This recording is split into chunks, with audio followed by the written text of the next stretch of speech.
बोला कि सर बाकी जगह 30-35 मांग रहे थे, 40। मैंने कहा तू तो सस्ते में करवा, चाहे क्वालिटी थोड़ी कमजोर हो जाए कोई बात नहीं। अपने को तो ठीक ठाक क्वालिटी हो गया, जेरोक्स की क्वालिटी सेम ही होती है। ठीक है।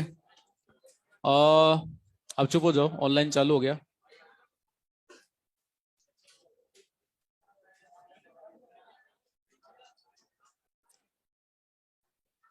हाँ, ऑनलाइन वालों आवाज आ रही है? ऑनलाइन वालों आवाज आ रही है? हाँ, इधर देखो। ठीक है। हाँ भाई, इधर देखो। अब ये बताओ कहाँ तक पढ़ा था? कल कहाँ तक पढ़ा था? अच्छा, 2 लेक्चर आगे ना अपने थर्ड है, ठीक है। इसमें क्या पढ़ा दिया था? बेसिक स्ट्रक्चर पढ़ा दी थी ना? आ, बात नहीं, इधर इधर इधर देखो। अब क्लास में रुके हो तो पूरा पढ़ो फिर। लास्ट क्लास में हम लोगों ने स्क्रोटम का डायग्राम बनाया था। टेस्टिस का डिसेंडिंग पाथवे भी पढ़ा था। एक्चुअली ना, जो इंग्वाइनल केनाल होती है ना, वो इन बिटवीन टू मसल, ये गेट भी लगाते दादा, ऐसी है, कूलर थोड़ी है। कंप्रेसर खराब हो जाएगा इसका। सरकारी मत मना करो इसको। हाँ, बाहर से कुंडी लगा के अंदर आ जा। इधर देखो।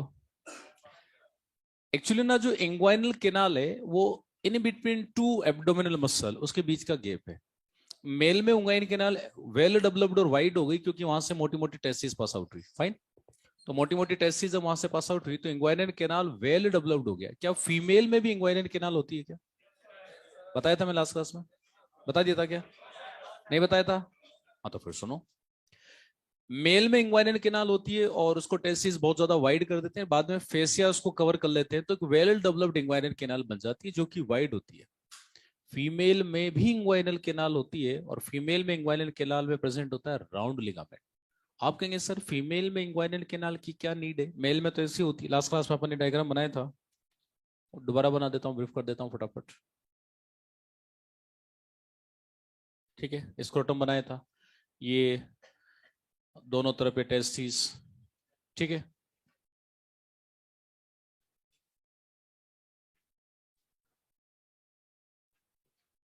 ये लास्ट क्लास में अपन ने बातचीत नहीं, बातचीत शांति से, ये अपन ने स्क्रोटम बनाया था। Outermost layer skin plus superficial fascia, then dartos muscle, then spermatic fascia, then cremasteric fascia.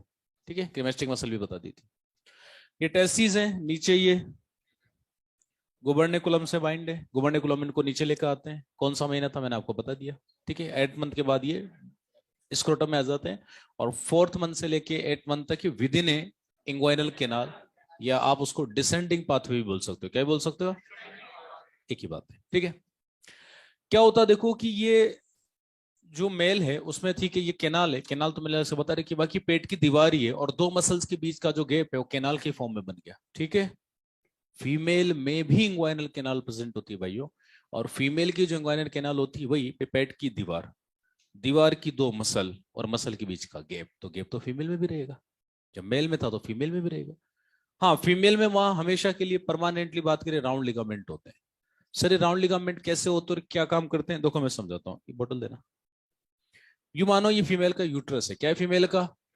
हमारा जो लोअर मोस्ट एब्डोमन होता है, एब्डोमिनल कैविटी का जो लोअर मोस्ट पार्ट होता है, उसमें जो स्किन है, लोअर मोस्ट पार्ट जो स्किन होती है, बात करें उसके जस्ट नीचे जो ऑर्गन होता है वो होता है यूरिनरी ब्लैडर। कौन होता है? तो पेट की दीवार लोअर मोस्ट मेल में है, तो मेल में ये पेट की दीवार, फिर उसके नीचे यूरिनरी ब्लैडर आ जाता है। ठीक है भाई। और मेल में उसके नीचे फिर वास डिफरेंस आ जाता है, और सॉरी सेमिनल वेसिकल आ जाता है, और एम्पुल आता है वास डिफरेंस वाला टर्मिनल पार्ट। फीमेल की बात करें तो पेट की दीवार, ये यूरिनरी ब्लैडर, और पीछे की तरफ आ जाता है यूट्रस। कौन आ जाता है? थोड़ा डोर्सोलेटर टाइप का आता है वो, यूट्रस आ जाएगा। अरे बोलो, डिसेंडिंग पे आ जाता है। अब यूट्रस का एक ऐसा ऑर्गन है जो नॉर्मली तो पियर शेप है, लेकिन बात करें जब बच्चा इंप्लांट होगा तो वो ग्रो करता करता कितना इतना बड़ा हो जाता है। अरे बोलो। अब यूट्रस के पीछे की तरफ आ जाती है इंटेस्टाइन। कौन आ जाती है? तो देखो, इंटेस्टाइन उसको कोई सपोर्ट तो देगी नहीं, इंटेस्टाइन तो पेरिस्टालसिस करती है, सपोर्ट दे भी नहीं सकती। अरे बोलो। तो क्या होता है, यूट्रस को आगे की तरफ से भी एक सपोर्ट मिलता है दीवार में से। भाई ये पेट की दीवार ही तो है। यहां से मैं बात करें, ये अंदर अंदर से छेद निकला, ये डीप इंग्वाइनल रिंग है, फिर पेट की दीवार में चला चला और फिर नीचे आ गया, तो नीचे डीप बात करें सुपरफिशियल इंग्वाइनल रिंग है। फीमेल में क्या होगा, डीप इंग्वाइनल रिंग भी होगी लेकिन सुपरफिशियल नहीं होगी क्योंकि नीचे स्क्रोटम है ही नहीं। अरे बोलो। तो फीमेल में क्या होता है कि ये पेट की दीवार है जी, ये दोनों तरफ क्या डीप इंग्वाइनल रिंग में वो राउंड लिगामेंट एंटर हुए, दीवार में गए गए गए और नीचे से वापस बॉडी कैविटी में खुल जाएंगी क्योंकि नीचे स्क्रोटम है ही नहीं। अब जब नीचे स्क्रोटम है नहीं तो वापस अंदर खुले और यूट्रस को पीछे की तरफ से ऐसे रिंग की फॉर्म में कवर कर लेंगे और यूट्रस को एक तरह से होल्ड करा देंगे। यू मानो कि फॉर एग्जांपल ये यूट्रस है, ये पेट की दीवार है, समझना पेट की दीवार है। उसमें बात करें ये लेफ्ट साइड से ये जो बात करें धागा है ये डीप इंग्वाइनल रिंग में घुसा और ये पेट की दीवार में जा रहा है जा रहा है जा रहा है। अब नीचे स्क्रोटम नहीं है तो वापस अंदर खुल जाएगा, अंदर खुला पीछे की तरफ आया और यूट्रस को ऐसे दीवार से होल्ड करवा दिया। लेफ्ट साइड भी same to same, right side भी। अरे बोलो, अरे समझ में आ रहा है ना? ये जो बोला है समझ में आया ना? आया नहीं आया भाई? ये यूट्रस था, इसको आगे दीवार से अटैच करवाना था तो आपने क्या किया है ना, आपने ना एक सुई लिया, उसमें धागा पिरा है राउंड लिगामेंट और उसको पेट की दीवार में डाला, बोले जा जा जा, डीप इंग्वाइनल में डाला और नीचे से वापस निकाल लिया और पीछे से यूं करके बांध दिया। आया समझ में? That's all. तो फीमेल में राउंड लिगामेंट होता है। क्या होता है? फीमेल में राउंड लिगामेंट होता है और इसलिए फीमेल की इंग्वाइनल कैनाल बहुत ज्यादा नैरो होती है। कैसी होती है?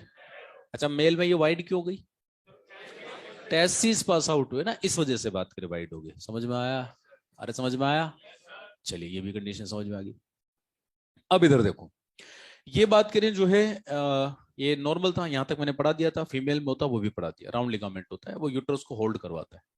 अब इधर देखो, एक बात बताना, टेस्टिस ऑर्गन है, क्या है? प्राइमरी सेक्स ऑर्गन है जो आपकी स्पीशीज के लिए सबसे इंपॉर्टेंट है। अब एक बात बताओ, आराम से पढ़ेंगे अपन, बहुत मतलब बच्चे का में उससे फर्क नहीं पड़ता, पूरा ही पढ़ेंगे। बोला वैसे लास्ट क्लास में इतने रहते हो कि भाग जाते हो? अच्छा इतने रहते हो शुरू से ही, बढ़िया बात है फिर तो। मतलब आज होली है फिर भी टिके हो तुम लोग, आधे बच्चे तो उधर होली खेल रहे हैं, है ना? अच्छे बच्चे हो, कल खेलेंगे ना, आज थोड़ी खेलेंगे, त्योहार है। आज क्यों खेलेंगे भाई? अरे तुम कह दो मैं आ जाऊंगा तुम्हारे घर पे। चलो अब इधर देखो, इधर देखो, इधर देखो, बस बस बस बातचीत ना करे पीछे, इधर देखो। हाँ शांति, आर्य पुत्र इधर देखो, एक बात सुनो, कॉमन सेंस लगाना। वैसे आपने भी सर्कुलेटरी सिस्टम नहीं पढ़ा, नहीं पढ़ा ना? नहीं पढ़ा? हाँ पढ़े, मैं ही पढ़ाऊंगा, शांति तो रखो। पहले एक तो शुरू किया, उसको खत्म तो होने दो। नोट्स आज ही ले लेना, आज ही नोट्स ले लेना, ताकि कल संडे, क्योंकि कल तो दुकानें बंद रहेगी और मोस्टली सैटरडे को भी कुछ लोग बंद ही रखते हैं होली के बाद, तो 2 दिन बंद रहेगी, फिर संडे आ जाएगा, तो बेटर है आज ही ले लेना जाते टाइम, ताकि घर जाके पढ़ लो पूरा। वैसे भी मैं कल का भी लिखवाया था, परसों का भी लिखवाया था और आज का भी आपको टाइम दूंगा, तो 3 दिन का तो ही से, तो ले लेना, लेकिन ताकि आपको पूरा कंटेंट मिल जाएगा रिटर्न, तो अपना थोड़ा टाइम बचेगा क्लास में, तो थोड़ी स्पीड बढ़ जाएगी अपना आपकी। इधर देखो, देखो कोई भी ऑर्गन जो होता है ना, इधर देखो भाइयों, बात नहीं, उसमें 4 मैंडेटरी सप्लाई होती है, आर्टरी, वेन, नर्व और लिम्फेटिक, पर होती है ना, चाहे कोई सा भी ऑर्गन हो। आर्टरी ऑक्सीजनेटेड ब्लड लेके जा रही है, वेन डिक्शनेटेड ब्लड लेकर आ रही है, लिम्फेटिक लिम्फ लेकर आ रही है, और बात करें जो नर्व है अफरेंट डिफरेंट जो भी होता है, बोलो ठीक है।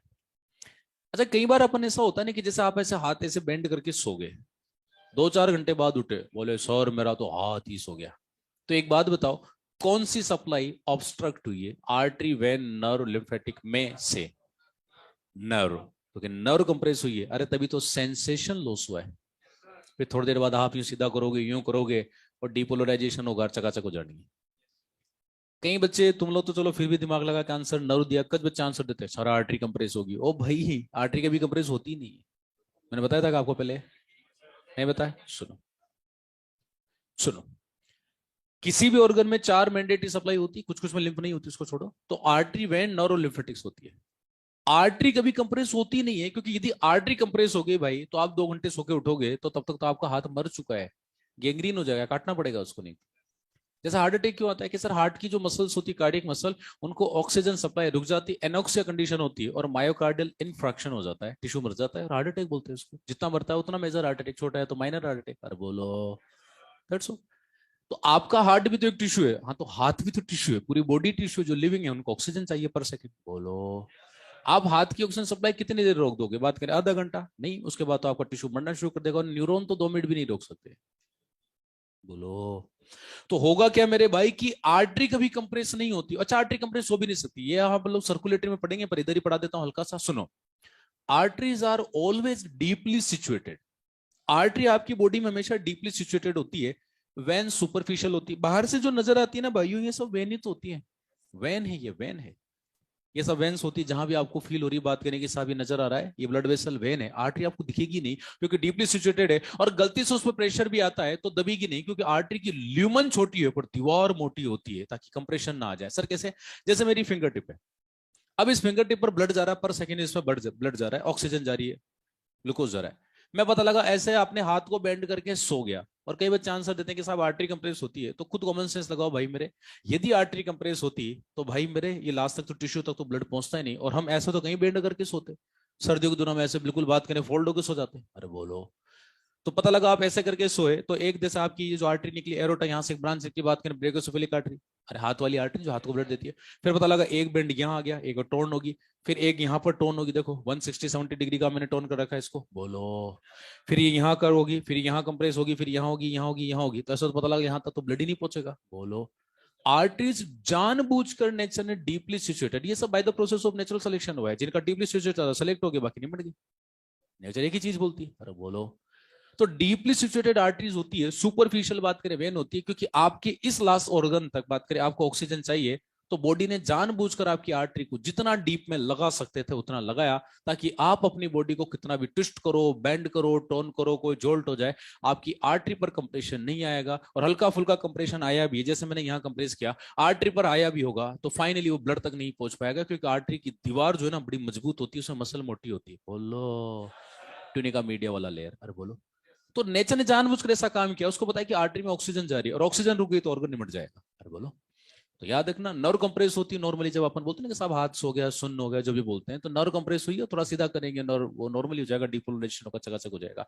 तो सुनो, वेन कंप्रेस हो जाए चलेगा, नर्व कंप्रेस हो जाए तो भी चलेगा हल्की फुल्की, लिम्फेटिक कंप्रेस होगा तो भी चलेगा, आर्टरी कंप्रेस होगा नहीं सर ऑर्गन ही चला जाएगा, क्योंकि वो ऑर्गन ही मर गया, काटना पड़ेगा उसको बॉडी में से। समझ में आ गया? चलिए, ये तो आपकी बॉडी के विद इन बॉडी की बात करें, जो कैविटी ऑर्गन्स हैं भाई, टेस्टिस तो बॉडी के बाहर है, टेस्टिस तो बॉडी के बाहर है। अब एक बात बताओ, आपका लिवर है, किडनी है, आप बोलो कि लिवर की वेन, चलो आर्टरी तो बहुत की बात है, वेन को भी आप कंप्रेस नहीं कर सकते, अरे बोलो, क्योंकि वो तो ऑलरेडी अंदर है। ये तो हाथ की बात कर रहा हूं मैं, हाथ में भी अंदर ही होती है आर्टरी, तो एटलीस्ट चलो वेन सुपरफिशियल फिर भी हो जाती है।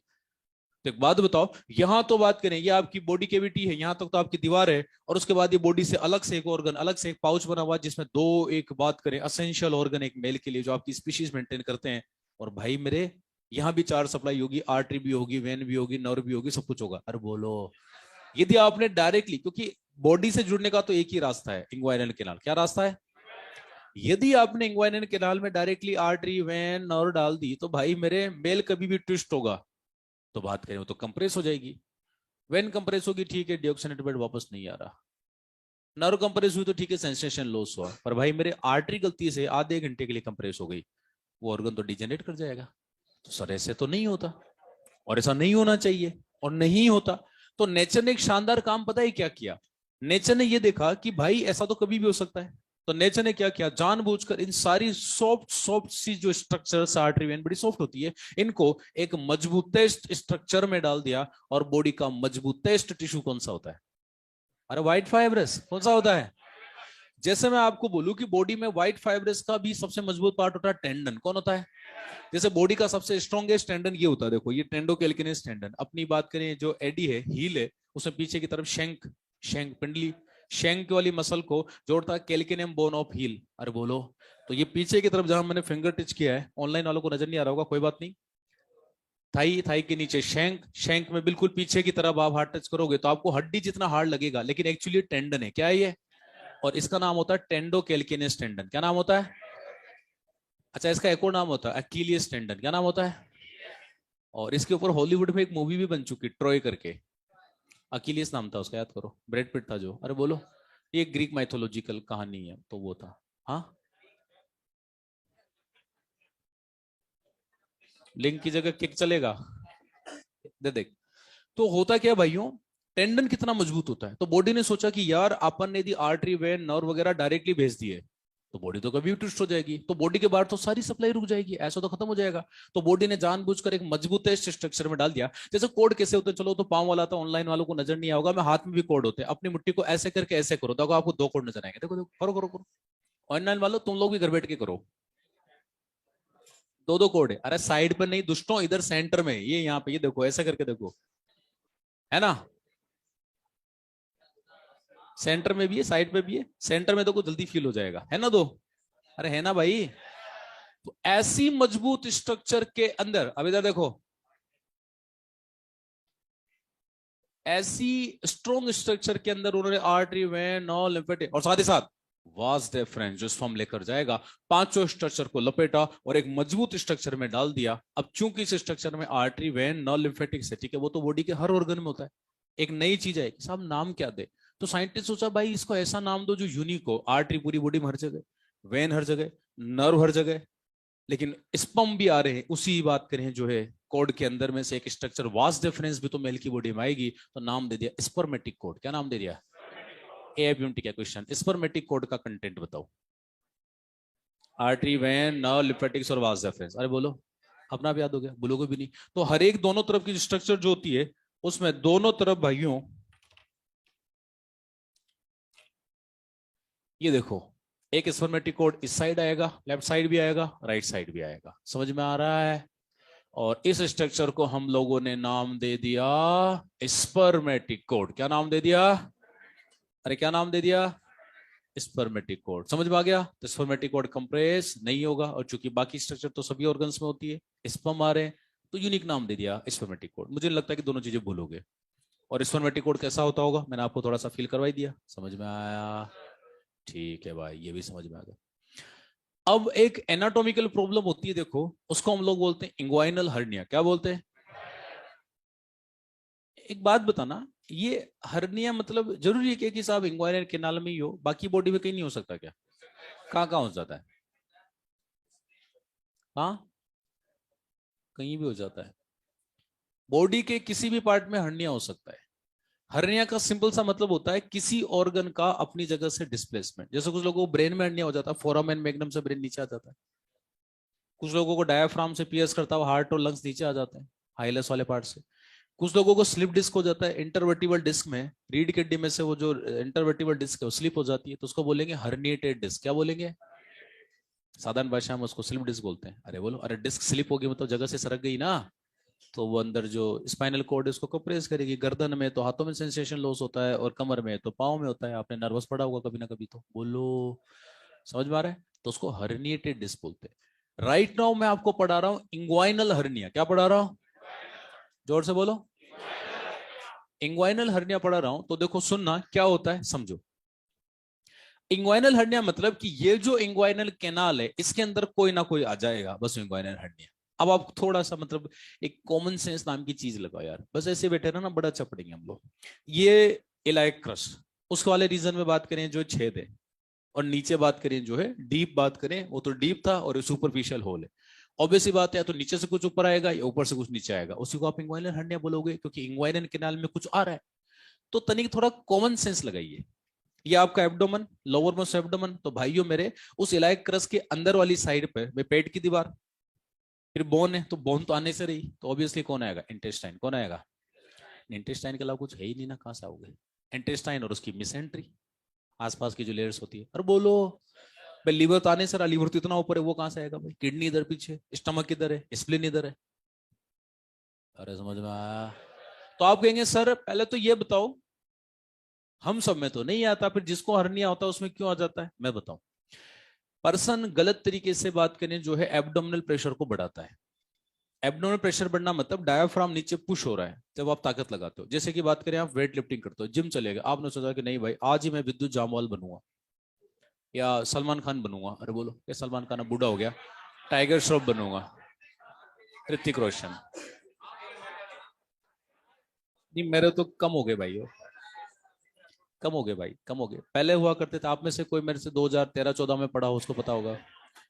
ऑनलाइन वाला तुम में से कोई पढ़ा हो 2013, 14, 15, 11, 12? फोटो देखी थी, हाँ उस टाइम हुआ करती थी 17, 17.5 इंच के डोले। अब तो क्या मतलब, टाइम ही नहीं मिलता रहे इतना, और आदमी के टाइम के साथ प्रायोरिटी चेंज हो जाती है। हो बस आवाज ही निकाल लिया करो, आता था कुछ है नहीं तुम लोगों को। तो क्या होता है, मैं पढ़ा लूं? अब चुपचाप हो जाओ। तो देखो क्या होता है भाइयों कि जैसे आप जिम चले गए और आपने सोचा कि नहीं मेरे को तो मतलब इसी महीने विद्युल बात करे, विद्युल टाइगर श्रॉफ जितने सिक्स पैक चाहिए और ऐसे बाइसेप चाहिए 17 इंच की 16 इंच की, अरे बोलो। तो आपने ऐसे वेट लिया और आप वेट लिफ्टिंग करो, अब पता लगा आप ताकत कहाँ से लगाओगे भाई? फाइनली ताकत जो लगती है जब आप बात करें अन प्रॉपर वे में करते हो तो डायफ्राम पे नीचे पुश होना है, अरे बोलो भाई। एक तो आपने हल्का वेट लिया, चल रहा आराम से चल रहा है, लेकिन आप ताकत ऐसे लगा रहे, तो भाई मेरे डायफ्राम नीचे पुश होगा। जब डायफ्राम नीचे पुश होगा भाई मेरे, तो इंटेस्टाइन धीरे धीरे, आप प्रोटीन खाते हो कम और एक्सरसाइज करते हो ज्यादा, तो धीरे धीरे प्रोटीन कम है तो मसल धीरे धीरे लूज होने लग जाएगी। और एक्सरसाइज करो, वेट लिफ्टिंग ले रहे हो ज्यादा, तो धीरे धीरे मसल खुलने लग जाएगी। भाई ये होल है और इंटेस्टाइन का लूप है, तो धीरे धीरे लूप अंदर आने लग जाएगा। समझ में आया? तो इंटेस्टाइन धीरे धीरे नीचे आने लग जाती है। अब इंटेस्टाइन यदि इंग्वाइनल कैनाल में आधी आई हो तो इनकम्प्लीट हर्निया। और कई बार कुछ मेल में ऐसा भी होता है कि इंटेस्टाइन बात करें इंग्वाइनल कैनाल को वाइड करती करती करती करती करती नीचे स्क्रोटम तक आ जाती है, इसको बोलते हैं कंप्लीट हर्निया। क्या बोलते हैं? बस पेशेंट ये की शिकायत करेगा, डॉक्टर साहब जब भी खांसता हूँ छींकता हूँ मेरे को दर्द होता है इधर, तो सोनोग्राफी करके पता लगा लेंगे कि राइट है कि लेफ्ट है, अरे बोलो। समझ में आ गया? पता लग जाता है कि भाई इस तरह का हर्निया है आपको, बस उसका फिर सर्जरी करके उसको ठीक कर दो। अब हर्निया या तो जिम जाने से होता है, इसीलिए तो जिम जाते हैं वो बोला जाता है कि बेल्ट यूज करो, कमर को इतना टाइट कर लो कि वेट लिफ्टिंग में आपका जो डायफ्राम है नीचे पुश ही ना कर सके किसी चीज को। समझ में आया? तुमने तो देखा भी होगा WWE में उनको प्राइज में मिलती भी बेल्ट ही है, उसी को लेके भागते रहते हैं दिन भर। गोल्ड प्लेटेड बेल्ट होती है, वो खैर नकली होता है सब, मतलब लड़ाई नकली होती है WWE की। हाँ सब पता है इसको भाई को ना। अब इधर देखो, दूसरा, जैसा आपको खांसी हो गई, क्या हो गई? सुनना, सूखी खांसी से भी हर्निया हो जाता है। सर क्या बात करो? अब एक बात होता है, सूखी खांसी में डायाफ्राम झटके मारता है, तो भाई डायाफ्राम झटके मारेगा तो धीरे धीरे इंटेस्टाइन सरकेगी नहीं सरकेगी, और आपकी प्रोटीन इंटेक कम है। तीसरा, बुढ़ापे में लोगों को ज्यादा हर्निया होता है, तो बच्चों को ज्यादा, क्योंकि बच्चों की मसल इतनी मजबूत होती नहीं है और होते खांसी हो गई। और बुढ़ापे में इसलिए क्योंकि बुढ़ापे में मसल कमजोर हो जाती है, बुढ़ापे में खांसी हो जाती है, या फिर कॉन्स्टिपेशन हो जाता है। अब कॉन्स्टिपेशन की समस्या पता लगा पर्सन बैठा बैठा ताकत लगा रहा है, हाँ, तो कॉन्स्टिपेशन से भी। इवन दो कुछ लोग तो गलत तरीके से प्राणायाम कर लेते हैं, उन्होंने बाबा रामदेव को देखा, उन्होंने बोला था प्रॉपर वे में करना, उन्होंने सोचा कि मैं थोड़ा ज्यादा करूं यार, मतलब मेरे लंग्स है ना, मतलब जो टोटल लंग कैपेसिटी वो 8-10 हजार होनी चाहिए, नॉर्मल एनसीईआरटी के अकॉर्डिंग 5800 होती है। उसने सोचा कि वाइटल कैपेसिटी बढ़ाएंगे आज अपनी, अब दिन भर लंग्स बात करें, करो जोर जोर से प्राणायाम, पता लगा 1 महीने बाद हर्निया हो गया, बोले बधाई हो अब सब बंद करो। तो कुछ लोग गलत तरीके से एक्सरसाइज, गलत तरीके से बात करें प्राणायाम या कॉन्स्टिपेशन या खांसी या और भी कोई रीजन हो सकता है, कुल मिला के एब्डोमेनल प्रेशर बढ़ना चाहिए। समझ में आ गया? हर्निया, इंग्वाइनल हर्निया हो जाएगा भाई, समझ में आ रहा है? सर इंग्वाइनल हर्निया होगा तो अब क्या करेंगे? अरे क्या करेंगे, पेशेंट की सर्जरी करेंगे, क्या करेंगे? स्पाइन एनेस्थीसिया लगाया, लेटाया, वहां कट लगाया जहां पर हर्निया, लेफ्ट या राइट या दोनों जो भी है। फिर उसको हर्निया को आप बात करें, ये जैसे ये इंटेस्टाइन है, ये लूप इसमें धस गया, तो आप इसको पहले तो बाहर निकालो, नहीं तो जब भी खांसेगा तभी नीचे आता है, प्रेशर लगता है, बाकी नॉर्मली ऊपर भी आ जाता है। अच्छा कई बार ऐसा भी होता है कि इंटेस्टाइन ब्लॉक हो जाती है, इंटेस्टाइन दब गई कई बार, तो फिर वो खाना आगे नहीं जा पाएगा, खाते उल्टियां करेगा आदमी, तो फिर उसका उसका इस केस में फटाफट सर्जरी की जाएगी। अरे बोलो भाई, नॉर्मल हर्निया तो आदमी 2-5 दिन का वेट कर सकता है ना, कि दर्द ही तो है, और दर्द केवल तभी होता है जब वो प्रेशर किसी चीज को उठाता है, अरे बोलो, या हैवी वेट लिफ्टिंग या जो भी है, ठीक है। तो हाँ, क्या बेल्ट लगा के, सिर्फ प्रोटीन से कुछ नहीं होता, समझ लो ना। तो इसलिए बोलते हैं जिम जाओ तो डाइट और पोस्चर बड़ा इंपॉर्टेंट होता है, कितना जिम और कितनी डाइट और कितना, ये भी इंपॉर्टेंट हो। ऐसा नहीं कि आप पता लगे सोचा कि सन ने बोला था प्रोटीन ज्यादा खाना है, आधा घंटा जिम करते हो और 4 उसको प्रोटीन खा जाते हो, पता लगा किडनी नहीं मट जाएगी। वो इतना सारा बात करें, यूरिक एसिड बनेगा ना, समझ रहे हो तुम लोग बात करें, पता लगा दिन में यूरिन में जलन हो जाएगी, वैसे जलन हो जाएगी, दूसरे दिन ही आपको यूरिनेशन में बात करें बर्निंग सेंसेशन आ जाएंगे, क्योंकि एक स्कूप में लगभग 30 ग्राम प्रोटीन हो जाता है। इतना प्रोटीन कहाँ से होगा? वजन का नॉर्मली 1 ग्राम खाना चाहिए। चलो मैं कहे तुम्हें जिम की परिभाषा बता रहा हूँ, इधर पढ़ो तुम लोग। तो होता क्या भाइयों, हर्निया हो जाएगा, पहले तो आप हर्निया को रिपेयर करोगे, सॉरी इंटेस्टाइन को निकाला तो उसको बोलेंगे क्या? हर्नियोटोमी। क्या बोलेंगे? फिर क्या करेंगे? सिंथेटिक वायर की मेश आती है भाइयों, उससे क्या करेंगे? उस इंग्वाइनल कैनाल को रिपेयर कर देंगे, और रिपेयर करने को मेडिकल में बोलते हैं प्लास्टी। क्या बोलते हैं? जैसे इसकी नाक टूट गई, राइनोप्लास्टी, इसको रिपेयर करना। किसी की ब्लड वेसल में ब्लॉकेज आ गया तो आप बलून थेरेपी करो, चाहे स्टेंट लगा, आप उसको लोगे एंजियोप्लास्टी। क्या बोलोगे? तो आप किसी का हर्निया रिपेयर कर रहे हो तो हर्नियोप्लास्टी, अरे बोलो, तो हर्नियोप्लास्टी अपन इसको बोलेंगे। ये भी समझ में आ गया? चलिए, अब क्या होता है कई बार, जैसे कि नॉर्मल मेल बेबी है, पूरा 9 मंथ का पैदा हुआ, भाई प्री मैच्योर पैदा होगा तब तो इंग्वेनियन कैनाल में होंगे 8 महीने से पहले का, तो पता लगा 9 महीने का पूरा बच्चा पैदा हुआ, बड़े शानदार, बिल्कुल नया बच्चा, अच्छा ब्रांडेड बच्चा नाइकी का पैदा हुआ, अरे बोलो, नया ताजा फ्रेश, ब्रांडेड बच्चा पैदा हुआ, लेकिन पता लगा स्क्रोटम में टेस्टिस है ही नहीं। तो ऑब्वियस सी बात है, जो पेरेंट्स होंगे उस बच्चे के वो वरीड हो जाएंगे। तो डॉक्टर बोलेगा भाई टेंशन ना लो, मैंने इसको चेक कर लिया, सोनोग्राफी भी कर ली, टेस्टिस इसके इंग्वाइनल कैनाल में रखी है, मैं आज नहीं तो कल जाएंगे, थोड़ा डिले होगी और क्या होता है। क्यों, लोगों को कॉन्जेनाइटल हार्ट डिजीज भी तो होती है, तो कॉन्जेनाइटल ये भी तो हो सकता है। कंडीशन को बोलेंगे क्रिप्टो ऑर्किडिज्म। क्या बोलेंगे? मैं भी जो बोल रहा हूँ सबको लिखवा भी दूंगा, पहले सुनते जाओ। अब क्रिप्टो ऑर्किडिज्म के केस में ये होगा कि पेरेंट ऐसे तो बोलेंगे नहीं कि बीइंग ए डॉक्टर आपसे बोलेंगे कि नहीं डॉक्टर साहब आप तो आप ही आज ही नीचे लेकर आओ इनको, ऐसा थोड़ी होता है। तो बोलेंगे कि वेट एंड वॉच, ले जाओ बच्चे को, 1-2 साल में अपना आप नीचे आ जाएंगे। और डॉक्टर साहब नहीं आए तो बोले नहीं आए तो मेरे पास लेना, मैं सर्जरी करके इनको फिर नीचे शिफ्ट कर दूंगा और इस सुपरफिशियल रिंग को थोड़ा नैरो कर देंगे, ताकि कई बार असेंडिंग अन्याय भी हो जाता है लोगों को, टेस्टिस अपलिफ्ट भी हो जाते हैं। अरे बोलो, तो वो कर दिया जाएगा। सर्जरी को बोलेंगे ऑर्कियोपेक्सी, जब सर्जिकली टेस्टिस को डिसेंड करके स्क्रोटम में डाला जाता है। अरे बोलो सर, नहीं आए तो पता लगा गांव के पेरेंट्स हैं, भूल गए कि साहब बच्चा ही बड़ा हो गया, 6-7-8 साल का हो गया। याद रखना, यदि 6-7 साल तक नॉर्मली टेस्टिस नीचे नहीं आते तो ऐसा देखा जाता है कि मेलिग्नेंसी डेवलप हो जाती है। क्या डेवलप हो जाती है? बॉडी टेम्परेचर इनके लिए during course of evolution unfavourable होता है, तो 7-8 साल बाद मेलिग्नेंसी डेवलप हो जाती है। और अब बच्चे को लेकर आए तो अब तो मेलिग्नेंसी डेवलप होगी, अब टेस्टिस किसी काम के नहीं रहे। अरे बोलो, क्योंकि मेटास्टेसिस कंडीशन आ गई तो बच्चा वैसे ही मरेगा, तो बेटर है कि उनको काट के निकाल दो। और टेस्टिस को निकाल देंगे तो कंडीशन को बोलेंगे, सर्जरी को बोलेंगे ऑर्किडेक्टोमी, और बच्चा स्टेराइल हो जाए। क्या हो जाएगा? सेकेंडरी सेक्स ऑर्गन वगैरह डेवलप नहीं होंगे, तो बाकी फिर उसको बाहर से टेस्टोस्टेरोन दिया जाएगा। जैसे क्लाइनेफेल्टर सिंड्रोम के पेशेंट को तो टेस्टोस्टेरोन ही देते हैं एज ए ट्रीटमेंट, ताकि मेल के करेक्टर फीमेल के करेक्टर रिवर्ट होकर मेल के वापस आ जाए। बोलो, इस पेशेंट को भी देंगे। अच्छा ठीक है, किसी मेल में 2 टेस्टिस है, ऑब्वियस सी बात है फर्टाइल होगा, डाइऑर्किज्म बोलते हैं। किसी में एक भी टेस्टिस नहीं है, एनोर्किज्म बोलेंगे। लेकिन किसी में एक टेस्टिस है, कंडीशन को मोनो बोलेंगे, लेकिन वो फर्टाइल होगा कि स्टेराइल होगा? हाँ,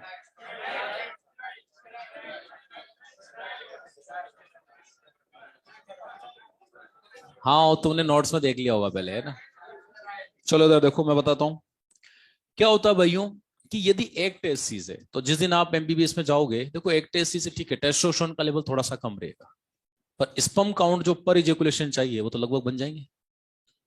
पर इजेकुलेशन के लिए तो समझ जाएंगे, क्योंकि दोनों टेस्ट सीज मिलकर पर डे 10 की पावर 12 से 13 स्पर्म बनाते हैं, और सिंगल इजेकुलेशन मात्र 20 से 30 करोड़ स्पर्म बाहर आते हैं, जरा से होता है। अरे बोलो, तो एक बात बताना, प्रैक्टिकली तो ये मेल फर्टाइल होता है, कैसा होता है?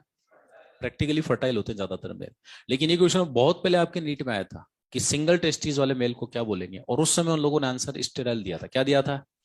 तो देखो, जो एम्बिगिटी वाले क्वेश्चंस होते हैं वहां हम लोग 2 चीजें फॉलो करते हैं, एक तो या तो एनसीईआरटी में लिखा हुआ है तो फिर एनसीईआरटी फॉलो करते हैं, या फिर प्रीवियस ईयर में आ चुका तो फिर वो फॉलो करते हैं। हमें उससे मतलब नहीं है कि सही क्या है, हमें सिर्फ उससे मतलब है कि हमारी इस देवताओं द्वारा लिखित पुस्तक एनसीईआरटी में क्या लिखा हुआ है। अरे बोलो, तो देवताओं द्वारा लिखित पुस्तक एनसीईआरटी में कुछ नहीं लिखा हुआ, तो प्रीवियस एग्जाम के एक्सपीरियंस के बेस पर आप लोग आंसर स्टेराइल लगाओ। क्या लगाओगे? मुझे पता है 5 महीने बाद तुम लोग मेडिकल कॉलेज में जाओगे, वहां तुमको फर्टाइल पढ़ाया जाएगा, तो मैं पहले बता दूं कि यहाँ तो स्टेराइल ही मानना है, फिर एमबीबीएस से फर्टाइल मान लेना, क्योंकि अपने को नीट निकालना है फिलहाल। समझ रहे हो ना, सही क्या है उससे मतलब नहीं है, नीट वाले सही क्या मानते हैं उससे मतलब। जैसे इस साल अभी फिजिक्स का वो हिंदी वाला मीडियम वाला क्वेश्चन, अब नहीं माना तो नहीं माना, क्या ही कर लोगे। तो बेंटी वालों का 3 साल पहले कोर्निया वाला क्वेश्चन आया था, याद करो, गलत था, लेकिन वो गलत को गलत ही सही माना उन्होंने, मान लिया तो मान लिया, क्या ही कर लोगे। तो एनटी वाले सुनते नहीं अपनी तो। अरे बोलो, तो भाई आप लोग आंसर वही लगाओगे जो मैं आपको बताऊंगा, और मैं आपको सही बताऊंगा, ठीक है। समझ में आ गया? एक चीज और आती है, कैस्ट्रेशन। क्या आती है? देखो, टेस्टोस्टेरोन जो होता है ना वो टेस्टिस से बनेगा, और टेस्टोस्टेरोन मेन की मेंटल एक्टिविटी के लिए जरूरी है। यानी टेस्टोस्टेरोन नॉर्मल है, आप नॉर्मल हो, कम हो जाए थोड़ा सा आपको डिप्रेशन जैसा आएगा, और ज्यादा हो जाए तो आप खूंखार हो जाओगे, एग्रेसिव नेचर के हो जाओगे। इसीलिए तो सुपर मेल में एक वाई एक्स्ट्रा आता है, वो अत्यंत खूंखार होता है, क्रिमिनल बात करें जो है माइंड का हो जाता है। अरे बोलो, तो ज्यादा टेस्टोस्टेरोन आदमी को खूंखार बनाता है, और कभी कभार 2 टेस्टिस वाले भी खूंखार हो जाते हैं। जो क्रिमिनल बात करें, जो माइंड के लोग होते हैं ना, इनका टेस्टोस्टेरोन लेवल नॉर्मल से ज्यादा होता है, इनको न मरने का डर न मारने का डर, ये बात करें क्रिमिनल एक्टिविटी हो जाते हैं, और जिसमें एक वाई एक्स्ट्रा है वो तो होना ही होना है।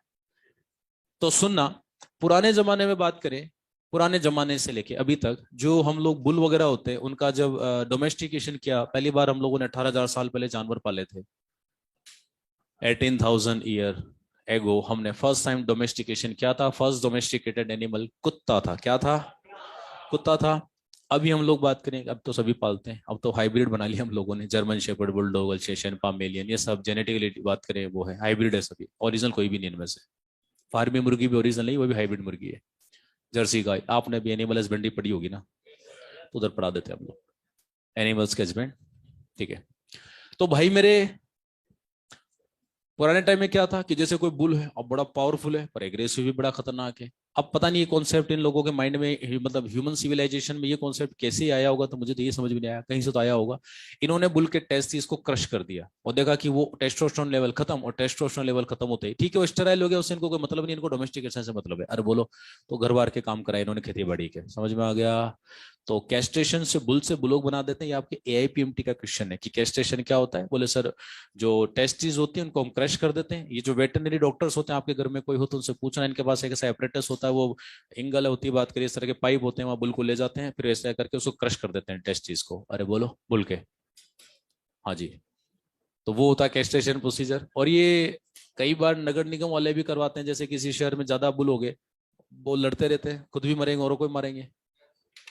तो वहां क्या होता है कि बुल को पकड़ के या तो किसी जंगल में छोड़ दो, ताकि आराम से शेर चीते खाएंगे, उनकी पॉपुलेशन बढ़ेगी। या फिर बात करें उनका कैस्ट्रेशन कर दो, सर्टन टाइम के बाद मर जाएंगे, स्पर्म आगे गए नहीं तो खत्म उनकी। अरे बोलो, तो कैस्ट्रेशन किया जाता है। क्या किया जाता है? कैस्ट्रेशन करते हैं। गवर्नमेंट को करवाना भी होता है कैस्ट्रेशन, नहीं तो उनकी जनसंख्या बढ़ती जाएगी, और बैठे बैठे वो क्या ही करेंगे, लड़ेंगे और क्या करेंगे। जैसे कोटा की सड़कों पर भी खूब है, इधर मैं मथुरा गया था एक बार, वहां तो अत्यंत है, बात करें जो है ना। हाँ, हर जगह खेरी एक्चुअली, हर जगह। अब इधर देखो, समझ में आ रहा है? अरे बोलो, ये सरस्वता बात करें। तो अब मैंने आपको जो जो बोला है मैं इसको लिख देता हूं, लिख दूं?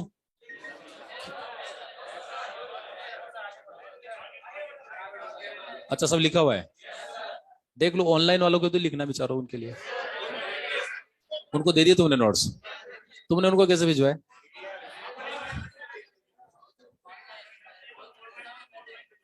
ऑनलाइन कैसे भिजवाए? तुम्हें कैसे होता है कि कौन कौन ऑनलाइन है?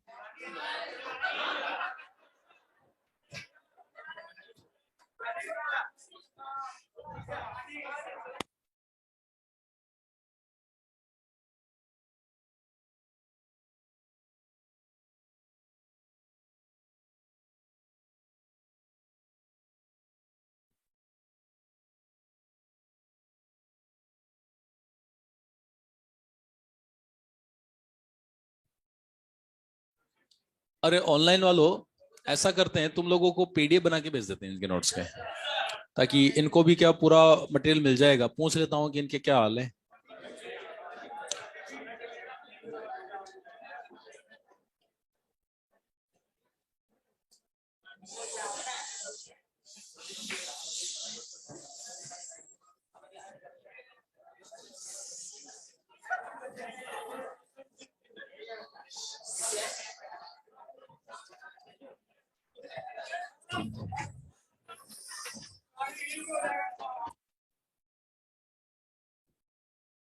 चलो मैं लिख ही देता हूँ, ताकि ऑनलाइन वालों को भी कोई समस्या ना आए।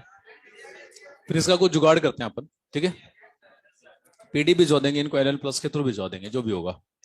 फिलहाल तो मैं लिख देता हूँ, और तुम लोग भी लिख लो, क्लास में बैठे हो तो लिखो बैठे बैठे। कोई बेरोजगार नजर नहीं आना चाहिए। अच्छा, वो जो दे है ना मैंने नोट्स, उनको खुद को भी तो बनाने हैं। मैंने ये थोड़ा ना बोला कि वही नोट्स फाइनल है, नोट्स फाइनल है, लेकिन उनको अपनी हैंडराइटिंग में एक बार लिख लेना, ताकि घर जाने, अच्छा देखो, घर जाने के बाद मुझे नहीं लगता कि ये मैं जो चैप्टर पढ़ाऊंगा जो भी, आपको 15 से 20 मिनट से ज्यादा नहीं लगना चाहिए। बाकी बचे हुए टाइम में फिजिक्स पढ़ो, केमिस्ट्री पढ़ो, सारी चीजें पढ़ो। इस वाले टाइम को ज्यादा कंज्यूम मत करो, ये इधर क्लास में पढ़ के चले जाया करो, घर जाने के बाद हल्का सा 10-15 मिनट का रिवीजन करना होता है, ठीक है। इधर देखो,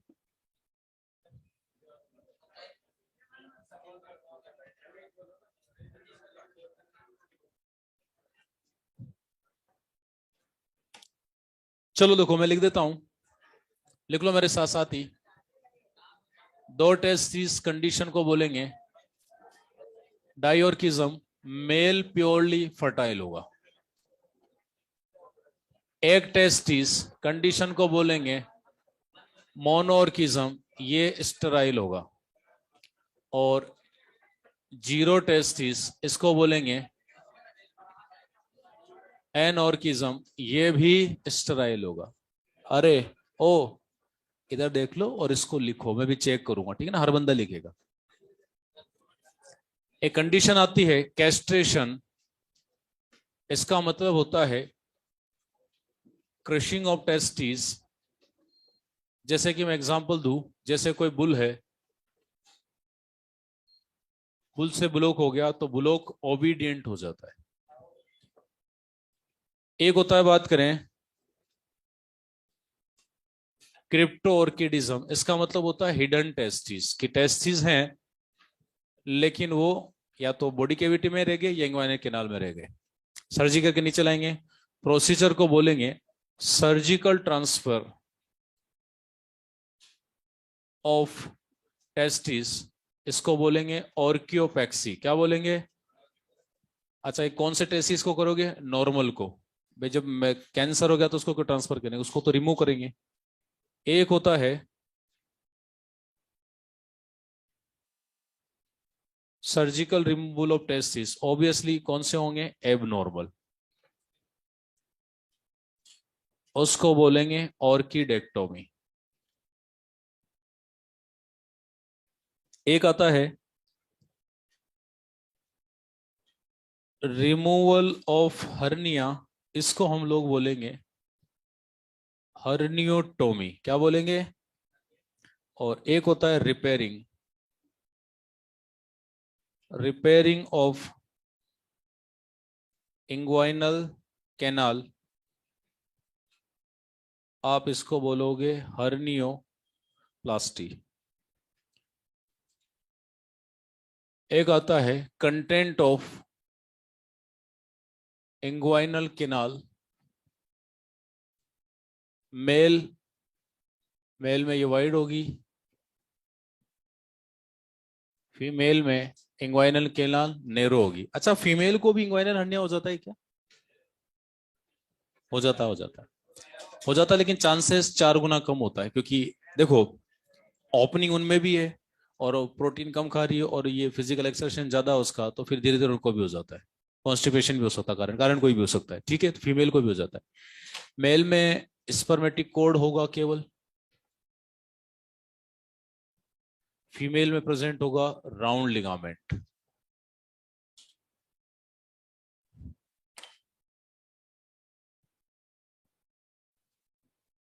इंग्वाइनल हर्निया 2 तरह का होता है,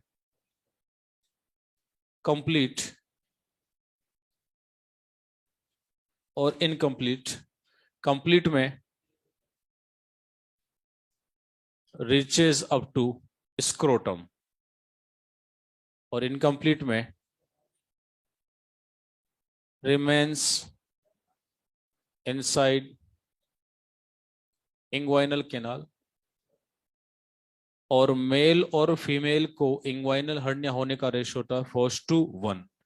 मेल को 4 गुना ज्यादा होता है। लिखो फटाफट।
लिख लिया? हटा दो?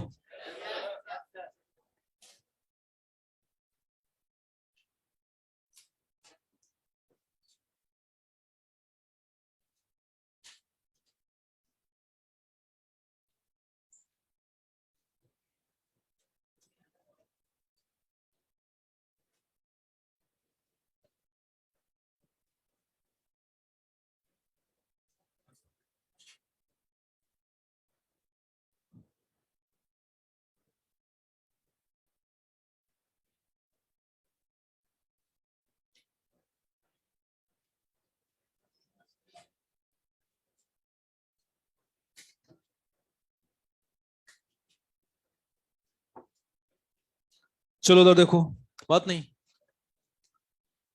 ये तो हुआ, देखो बात करें टेस्टिस उससे रिलेटेड सारा पार्ट हो गया।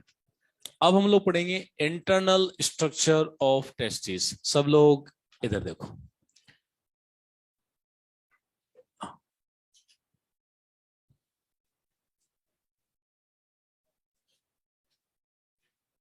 ठीक है, समझो समझो समझो, बातचीत नहीं बातचीत नहीं, थोड़ा देखो कॉमन सेंस लगाओ।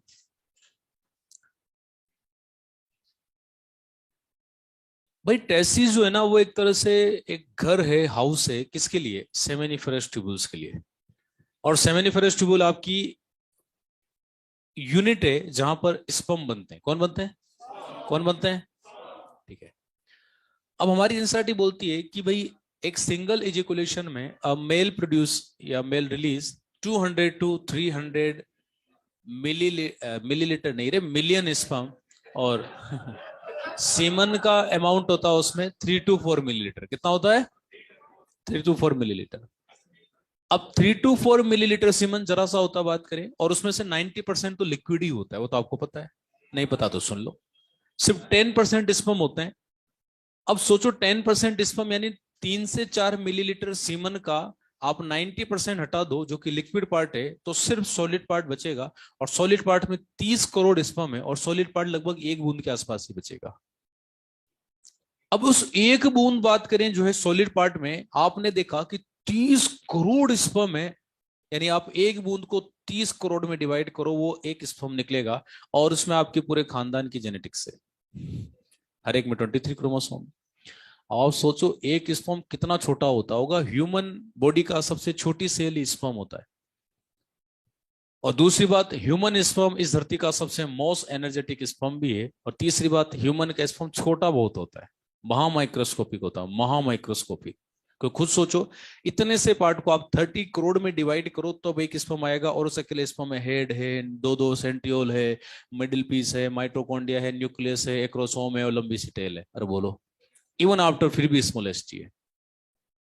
एक स्पर्म कितना छोटा होता होगा, तो सोचो जिनके अंदर ये बनते हैं वो सेमिनिफरस ट्यूबुल है, तो वो भी बड़ी सॉफ्ट सॉफ्ट सी स्ट्रक्चर होती होगी। और ऐसी सॉफ्ट स्ट्रक्चर जो होती है 1000 होती है सिंगल टेस्टिस में। अरे बोलो, 750 to 1000 एक सिंगल टेस्टिस में। और टेस्टिस की जो लंबाई होती है, एनसीईआरटी खुद बोलती है 4 से 5 सेंटीमीटर लंबा और 2 से 3 सेंटीमीटर चौड़ा। अब दिमाग लगाओ, इस इतने से पार्ट में 1000 सेमिनिफेरस ट्यूबुल्स होती है, 1000 सेमिनिफेरस ट्यूबुल। तो सोचो, आपके लिए बात करें, जो स्पर्म है वो कितना माइक्रोस्कोपिक है, फिर उनको बनाने वाली सेमिनिफेरस ट्यूबुल कितनी सॉफ्ट होती होगी। और मात्र इतने से लंबे और इतने से चौड़े पार्ट के अंदर वो रखी होती है। और डेली बात करें 10 की पावर 12 से 10 की पावर 13 स्पर्म पर डे आपके बन रहे हैं, तो सोचो पूरी ल्यूमन में स्पर्म बनते होंगे। तो सुनना, स्पर्म बनाने के लिए आपको बड़ा ही माइक्रोस्कोपिक अरेंजमेंट करना पड़ेगा। आपको एक ऐसा घर तैयार करना पड़ेगा जिसको आप टेस्टिस बोल रहे हो। और घर ऐसा हो जो मजबूत टेस्ट टिश्यू का बना हो। तो एक बात बताओ, बॉडी का सबसे मजबूत टेस्ट टिश्यू कौन सा होता है? White fibre. इसका मतलब टेस्टिस व्हाइट फाइबर्स के बनते हैं। एक चीज तो डन होगी। फिर दूसरा, जैसे आप घर बनाओगे, जैसे गेट आपने खोला, बोले सर ये मेरा घर है। बोले चारों तरफ दीवारें दीवारें दीवारें, फर्श छत सब कुछ है व्हाइट फाइबर्स का। तो बोले घर है। बोले घर क्या होता है इसमें भी? ड्राइंग रूम बेडरूम का है। बोले बस यही घर है। ऐसा थोड़ी होता है। तो बीच में आपने दीवारें बनाई, छोटे छोटे कमरे बनाए, तो वो भी किससे बनाओगे? White fibres. किससे बनाओगे? फिर कमरे में ऐसा तो ना कि कपड़े एक साथ ही भर दोगे सारे। फिर अलमारियां बनाओगे, तो आपने फिर से बात करी इनबिल्टी बना ली, तो वो भी आपने किसकी बनाई? White fibres. किसकी बनाई? फिर उनके अंदर आप सॉफ्ट सॉफ्ट स्ट्रक्चर जितनी रखना चाहो रख दो, एक साथ भरोगे सब मिक्स हो जाएगी। 2 कमरे भी नहीं, कंपार्टमेंट खूब सारे होने चाहिए, 250-300 कंपार्टमेंट होना चाहिए, एनसीईआरटी के अकॉर्डिंग 250 होते हैं। अरे बोलो। तो क्या होता है कि जितना भी बेसिक स्ट्रक्चर होता है ना टेस्टिस का, वो व्हाइट फाइब्रस का बनता है। किसका बनता है? अरे रटना नहीं पड़ेगा, इधर देखो। तो टेस्टिस बेसिकली व्हाइट फाइब्रस की बनती है, ये आपको क्लियर हो गया। दूसरा, सर यार टेस्टिस डैमेज ना हो जाए तो क्या करें? सर बाहर से शॉक वगैरह लग जाता है तो ऐसा करो ना, बाहर एक बढ़िया सी कवरिंग बना दो। तो बाहर कवरिंग बना दो, पेराइटल कवरिंग लगा दो, बीच में हल्का सा फ्लूइड बन दो, क्योंकि जर्क तो बाहर से लगेगा। जैसे आपका हार्ट भी है तो पेराइटल पे आर्टिफिशियल कार्डियम बाहर होता है, क्योंकि जर्क तो बाहर से लगेगा। अंदर से कौन जर्क मारेगा? ब्लड कब से जर्क मारने लग गया? या लंग्स जो है, पेराइटल प्लूरा विसल प्लूरा, वो भी बाहर ही होते हैं। तो भाइयों ये पेराइटल विसल कवरिंग बाहर ही होती है, क्योंकि एक्सटर्नली तो लगेगा ना जर्क, अंदर से कौन जर्क मारेगा? कॉमन सेंस लगाया करो, तुम बैठे बैठे रटते हो और चीज को। सबसे बाहर कवरिंग है, फिर व्हाइट फाइब्रस ही व्हाइट फाइब्रस के बने हुए कमरे घर सब कुछ उसी का है। सर ऐसा करो, अंदर से इसको है ना, अंदर से प्लास्टर कर दो, ब्लड सप्लाई से, बेहतरीन ब्लड सप्लाई से। ट्यूनिका वेस्कुलोसा जो हाईली वेस्कुलर है, नाम दे दिया वेस्कुलोसा। क्या नाम दे दिया? ये एरियोलर कनेक्टिव टिश्यू होता है, हाईली रिच ब्लड सप्लाई बात करें इसके अंदर होगी, तो रिच ब्लड सप्लाई वाले टिश्यू को वेस्कुलोसा बोल दिया। ये लो सबसे बाहर बात करें जो है वो विसल और पेराइटल वाला। फिर ट्यूनिका एल्बुजिनिया जो कि व्हाइट फाइब्रस होता है, और अंदर की तरफ जो कवरिंग है उनको अंदर से कवर कर दो तो आपका वेस्कुलोसा हो गया। तो बेसिकली आपका टेस्टिस तैयार हो गए। अरे रटना नहीं पड़ेगा, मैं इतना बोल रहा हूँ, तुम्हारे कोई फायदा मिलेगा, समझ में आ रहा है? ठीक है, माना कि हम अचीवर में हैं, पर हम सिर्फ नाम के अचीवर हैं। पिछले 2 सालों से कोरोना में जो ऑनलाइन पढ़ाई हुई है उन्हें सबका सत्यानाश कर दिया। मैं सच बता रहा हूँ, नॉर्मली अचीवर में इतने फास्ट बच्चे आते हैं ना कि उनको आधा तो आता ही एटलीस्ट। और पिछले 2 सालों से जो अचीवर के बच्चे आ रहे हैं, वो नाम के अचीवर होते तो लीडर ही है। मैं सच बोल रहा हूँ, मुझे पता है तुमको कितना आता है। वो साइड पे भी भाई पढ़ा क्या है, मुझे अच्छे से पता है, वो तुम्हारे भाई है। इधर देखो, तो एक मेल है वो ऐसे करके खड़ा हुआ है, साइड्स अपन उसके एक टेस्टिस का लॉन्गिट्यूडनल सेक्शन लिया, तो वो पार्ट जो बॉडी के आगे की तरफ आ रहा है वो तो वेंट्रल माना जाएगा, और जो टुवर्ड्स द बॉडी आ रहा है वो डोर्सल माना जाएगा। अच्छा, ये वेंट्रल और डोर्सल हर ऑर्गन के रेस्पेक्ट में चेंज हो जाते हैं, तो हर ऑर्गन के लिए अलग ही पढ़ना पड़ेगा, मैं पहले बता दूं। बाकी डिटेल से फिर एमबीबीएस में पढ़ना, ठीक है? तो टेस्टिस में आगे वाला पार्ट वेंट्रल और बॉडी की तरफ वाला डोर्सल। तो ये ऐसे डायग्राम में बना रहा हूं, इधर देखो। ये टेस्टिस जो है लगभग ओवल शेप्ड होते हैं, ठीक है? आप खुद बताओ भाइयों, ये जो ब्लैक कलर का जो बेसिक टिश्यू है यही टेस्टिस है, और ये किसका बनेगा? White fibrous. किसका बनेगा? नाम क्या हो जाएगा इसका? Tunica albuginea. क्या नाम हो जाएगा? Which is made up of white fibrous connective tissue. Sir ये है ना, चारों तरफ की दीवारें तैयार है घर की। हाँ तो भाई कंपार्टमेंट भी तो बना, छोटे छोटे कमरे भी तो बना। सर पहले ऐसा करते हैं, इसको 2 पार्ट्स में डिवाइड कर देते हैं, ताकि आगे वाले पार्ट में तो कंपार्टमेंट रखेंगे ना, पीछे कुछ और रखेंगे। तो उसने क्या किया, बीच में एक सेप्टम बना दिया, और सेप्टम भी व्हाइट फाइब्रस से बनेगा, और इसी को हम लोग बोलेंगे मीडिया स्टीनम टेस्टिस। क्या बोलेंगे? Which is also again made up of white fibre. Sir ऐसे 2 रूम से काम थोड़ी चलता है, आप बना 1000 सेमी ट्यूबल रखनी है तो छोटे छोटे और कंपार्टमेंट बनाओ। मैंने कहा ये ले भाई, और बना देते हैं। और हमने क्या किया, ये देखो, व्हाइट फाइब्रस से, व्हाइट फाइब्रस कनेक्टिव टिश्यू से, ये देखो, फिर से छोटे छोटे कंपार्टमेंट बना दिए, और इसको हम लोग बोलेंगे सेप्टुला टेस्टिस। क्या बोलेंगे? और septula testis again made up of white fibrous connective tissue. अरे भाई समझ में आ रहा है? आ रहा है? अब एक बात बताओ, कवरिंग कहाँ लगाओगे, अंदर की बाहर? सर कवरिंग बाहर ही होती है, अंदर कौन लगाएगा? तो ये देखो डबल कवरिंग होती है बात करें, क्योंकि विसल ऑर्गन माने जाएंगे ये भी, है तो एक्स्ट्रा एब्डोमिनल कैविटी में ही ना। तो ये देखो, अच्छा डोर्सली ये इनकम्प्लीट होता है। सर वहां इनकम्प्लीट क्यों रखा? क्योंकि मेरे भाई आने जाने के लिए जगह भी तो चाहिए, आर्टरी वेन को, स्पर्म को भी जाने के लिए, तो वो इनकम्प्लीट ही रहेगा। तो ये वाला बाहर वाली जो लेयर होती है इसको बोलेंगे पेराइटल। क्या बोलेंगे? अंदर वाली को बोलेंगे विसरल। क्या बोलेंगे? और दोनों को मिलाकर हम लोग बोलेंगे ट्यूनिका वेजाइनलिस। क्या बोलेंगे? और बीच में जो केविटी भरी, इसमें थोड़ा सा फ्लूइड भरा होता है। क्या भरा होता है? फ्लूइड भरा होता है, और केविटी को हम लोग बोलेंगे भाइयों वेजाइनल केविटी। क्या बोलेंगे? ये बहुत पहले एपीएमटी में क्वेश्चन आया था, vaginal cavity is found in, vagina नहीं पूछा, वेजाइनल केविटी पूछा है, तो आंसर टेस्टिस की कवरिंग होगा। अरे बोलो, कई बच्चे आंसर फीमेल लगा के आगे, क्वेश्चन को ढंग से पढ़ा भी करो। वेजाइनल केविटी पूछा है तो टेस्टिस की कवरिंग में होती है, समझ में आया? ठीक है। तीसरा, सर देखो बाहर से ना कवरिंग लगा दी, टेस्टिस बना दिया, अब ऐसा करते हैं इनका प्लास्टर कर देते। क्या कर देते हैं? अंदर की तरफ से, रिच ब्लड सप्लाई से। तो हमने क्या किया, सबसे अंदर की तरफ बात करें, ये देखो रिच ब्लड सप्लाई से एक कवरिंग जो है सबसे अंदर की तरफ, सबसे पहले तो जो जो बेसिक टेस्टिस का जो आउटर मोस्ट पार्ट है उसको अंदर से, मतलब इस ट्यूनिका एल्ब्यूजिनिया को अंदर से कवर किया, लेकिन मीडियास्टिनम टेस्टिस को बाहर से कवर किया। कहां से कवर किया, बाहर से। और ये जितने भी कंपार्टमेंट बने, छोटे छोटे कंपार्टमेंट बन गए, इनको भी बाहर से कवर किया। कहां से कवर किया, सबको बाहर से कवर कर दिया। ये देखो सबको बाहर से कवर कर दिया, इस तरह से सबको बाहर की तरफ से कवर कर दिया। तो जो रेड कलर वाला बात करें पार्ट है, हम इसी को बोलेंगे भाइयों, बोले क्या बोलेंगे, ट्यूनिका वैस्कुलोसा। समझ में आ रहा है। अच्छा, एनसीईआरटी के अकॉर्डिंग ये जो छोटे छोटे लोब्यूल्स बने, एनसीईआरटी इनको बोलती है कंपार्टमेंट। क्या बोलती है, कंपार्टमेंट, या हम इनको लोब्यूल्स भी बोल सकते हैं। क्या भी बोल सकते हैं। और N, N for NCERT, NCERT के अकॉर्डिंग ये 250 होते हैं। कितने होते हैं, बाकी वैसे तो पर्सन टू पर्सन वेरी करेगा, 250 तो एनसीईआरटी ने दे रखा है, बाकी ऑन एवरेज ये 200 से 400 होते हैं। समझ में आया। लेकिन हमें कौन सा डेटा फॉलो करना है, एनसीईआरटी जिंदाबाद। समझ में आ गया। चलिए सर देखो, चकाचक सा घर तैयार है, किसके लिए, सेमिनिफेरस ट्यूब्यूल्स के लिए। हाँ तो रखो फिर सेमिनिफेरस ट्यूब्यूल को। अब इधर देखो, इधर देखो, इधर देखो, ये मैं कलर चेंज कर देता हूं ताकि डायग्राम, इसीलिए मैं बोलता हूं कि वो जो ब्लैक एंड व्हाइट नोट्स है ना, उनके भरोसे मत रहना, खुद भी बनाना है इनको। अरे बोलो, ऐसे बोलता हूँ थोड़ा बहुत यहाँ बना लिया करो, जो छूट गया कर बना लिया करो, थोड़ा सा अपना टाइम बचेगा ना, तो कंटेंट भी ज्यादा होगा, एक्सप्लेनेशन भी ज्यादा होगा, ले देकर फायदा आप ही को होगा। और घर जाके तो दोबारा बनाओगे, हार्डली 10 मिनट लगते हैं डायग्राम बनाने में, एक पेज का डायग्राम। आज पूरे देखो अभी ये डायग्राम में पूरा लेक्चर खत्म हो जाएगा एक्सप्लेन करने में। तो ले देकर तुमको घर जाके 1.5 पेज बनाना है केवल, ले देके टोटल 1.5 पेज, और 1.5 पेज लिखने में मुझे 15 मिनट ज्यादा ज्यादा, अरे 20 मिनट मान लो। हाँ तो इतना तो पढ़ोगे तो सही ना। तुमको क्या लगता है सिर्फ फिजिक्स केमिस्ट्री पढ़ के डॉक्टर बन जाओगे, तुम फिजिक्स केमिस्ट्री वैसे ही नहीं पढ़ते। डरते हो तुम वैसे ही बात करें फिजिक्स से तो, है ना। पढ़ा करो, सभी बराबर पढ़ा करो, जिसको जो ज्यादा कमजोर है उसको ज्यादा पढ़ा करो, पर पढ़ा भी करो।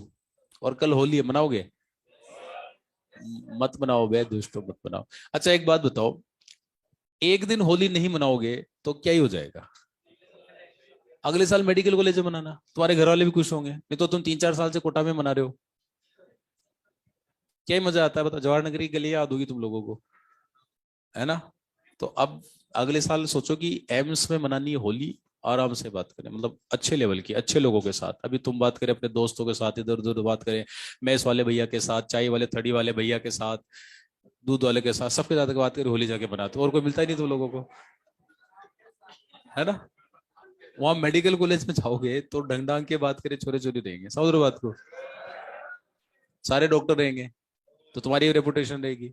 और तुम, अच्छा एक बात बताओ, तुम होली मैं बताओ कैसे मनाते हो, पहले तो सोचोगे नहीं मनाएंगे, फिर को दोस्त बोले भाई थोड़ी सी देर आजा बस गुलाल बस टीका लगाऊंगा, फिर वो टीका क्या लगाएगा, और टीका क्या लगाया, बाल्टी भर के तो पहले से तैयार करके उसने वो लगा दिया टीका। फिर थोड़ी देर तुम खेल लोगे, फिर लगता है कि अब तो खेल ही ले, तो कपड़े भी फट गए अब खेल लेते हैं। फिर 2-3 घंटे तुम खेलोगे, 12-1 बजेगी, उसके बाद तुमको लगे भूख, फिर नहा दोगे, तुमने खाना खाया और रंग से आती नींद, तो उसके बाद तुम सो जाओगे, फिर शाम को उठोगे, बोले यार बहुत नींद आ रही है, फिर से डिनर करते हैं, फिर सो जाते हैं, पूरा 24 घंटा बर्बाद होगा। अब 24 घंटे में तो तुम ये मानो कि पूरी मैकेनिक्स पढ़ सकते हो, एनसीईआरटी मॉड्यूल सहित पूरे न्यूमेरिकल भी सोल्व कर सकते हो। तो खाने पीने का सामान सुबह से लेकर शाम तक का अभी ले जाना कल का, कुछ एक मैसेज भी शायद बंद रहती है कई बार, कुछ कुछ रहती है, तो कल का खाने का जुगाड़ कर लेना, बिस्किट के पैकेट, चिप्स के, मैगी के, जो भी, और रूम को अंदर से लॉक करना, और एक बात करें 24 घंटे का लेके बैठ जाना सारा खाने पीने का, समझ रहे हो ना। पानी तो आ ही जाएगा दादा। बाल्टी भर के बैठ जाना, पीता रहना उसी को। और 24 घंटे में सच्ची बताओ, क्योंकि तुम होली खेलोगे 2 घंटे का, लेकिन टाइम वेस्ट पूरा दिन होता है, कि नहीं पढ़ पाते हैं। मतलब एक बार होली खेलने के बाद नॉर्मली नहीं पढ़ पाता आदमी, साइकोलॉजी लगता है यार अभी तो होली खेली, सो जाते हैं, फिर उठोगे, फिर खा के फिर सो जाओगे, पढ़ तो नहीं पाओगे, तो मैं बताओ आपको गारंटी। तो बेटर है खेलो ही मत, मतलब इतने स्ट्रिक्ट हो जाओ कि नहीं खेलना ना। ऐसा तो नहीं कि एक साल तुम होली नहीं खेलोगे तो तुम हिंदू नहीं रहोगे, नाम काट दिया तुम्हारा, बात करें धर्म में से, या घर वाले नाराज हो गए, बात करें भगवान नाराज हो गए, नहीं होगा ना ऐसा। तो डॉक्टर बन जाओ, अगले साल आराम से खेलना। और ये टीका लगाने की होली कतई मत खेलना, क्योंकि टीका लगाने की कुछ नहीं होता, 4-5 दोस्त बाहर तैयार खड़े गेट के पीछे, जैसे तुम बात करें गेट खोला उसका अंदर ही घुस जाएंगे वो, समझ रहे हो ना। मत खेलना, पढ़ाई करना। दोस्तों पीछे वालों इधर देखो। अब ऐसा नहीं कि सर हम पता लगा आज ही घर पहुंचने के पहले ही खेल लेंगे। बोले यहाँ से बाहर निकले उधर ही बात करें, धूम धड़ाका कर रखा है। सुबह मॉर्निंग बैच में गर्ल्स खेल रही थी 12:30 12:30 1 बजे बात कर।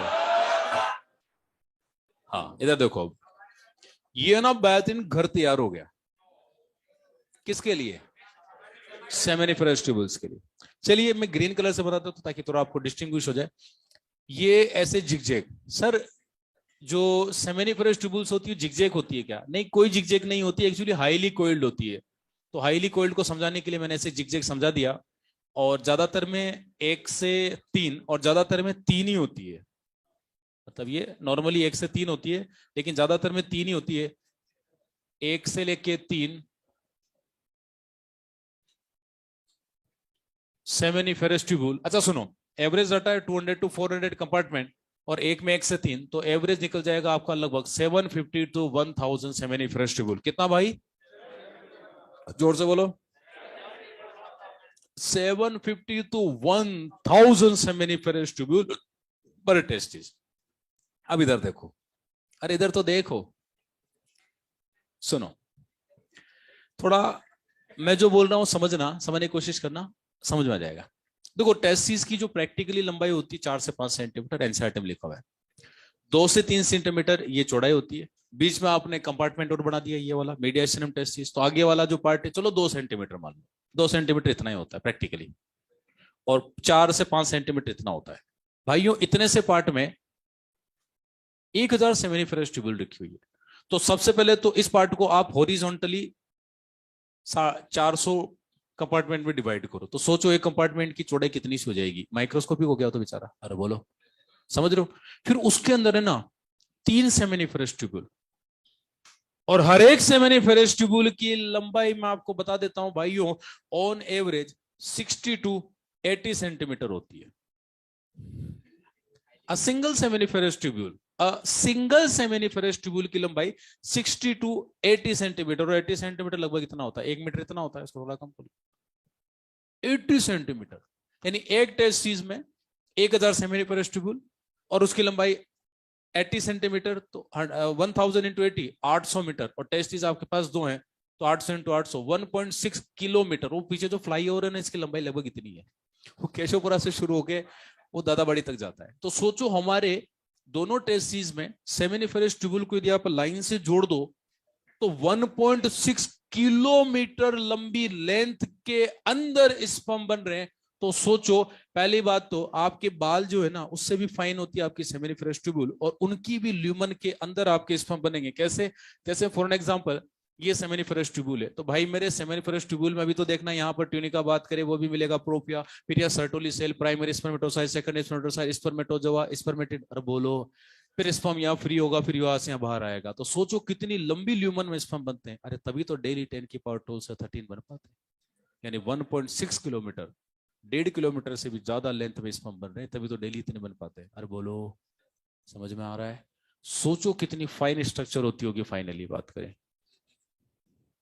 समझ में आ रहा है ना? तो ये चीजें तुम सुनोगे ना तो भूलोगे नहीं, एनसीईआरटी का डाटा सब अपना आप रिकॉल हो जाएगा कि हाँ यार कुछ तो पल्ले पड़ी था।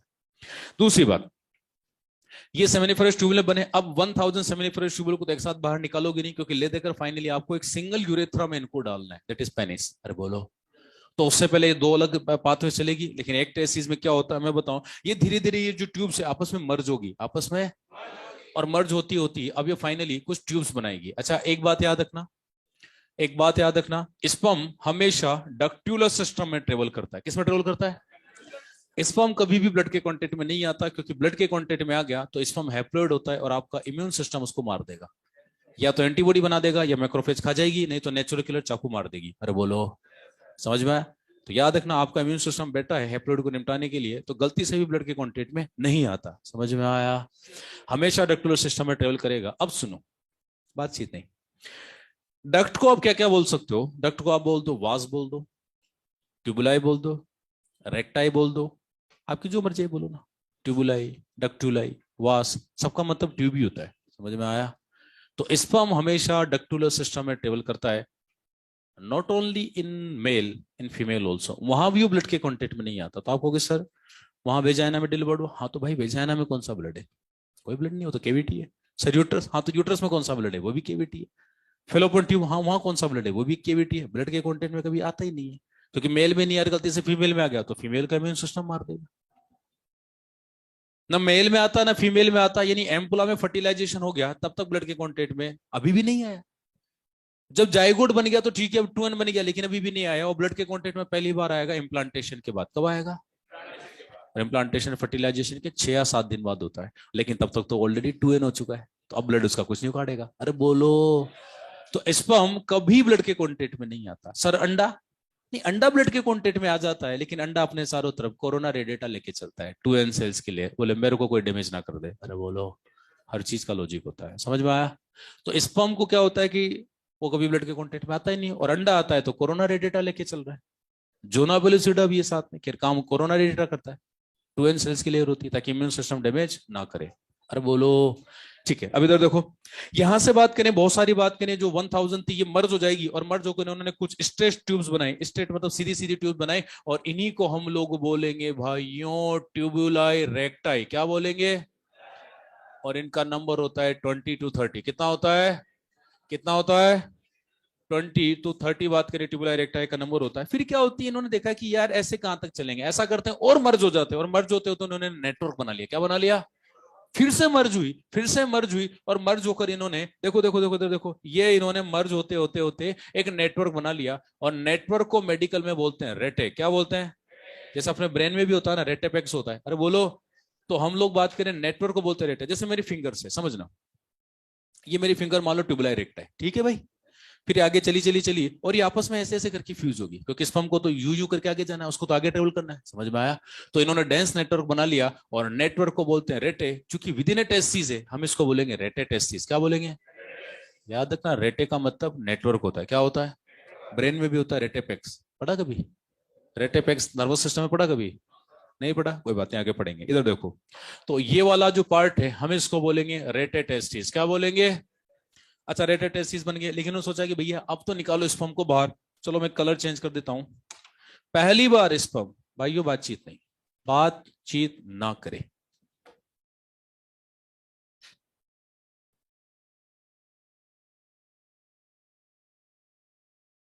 इधर देखो, बहुत सारी स्ट्रक्चर, और ये लगभग 10 से 12 होती है।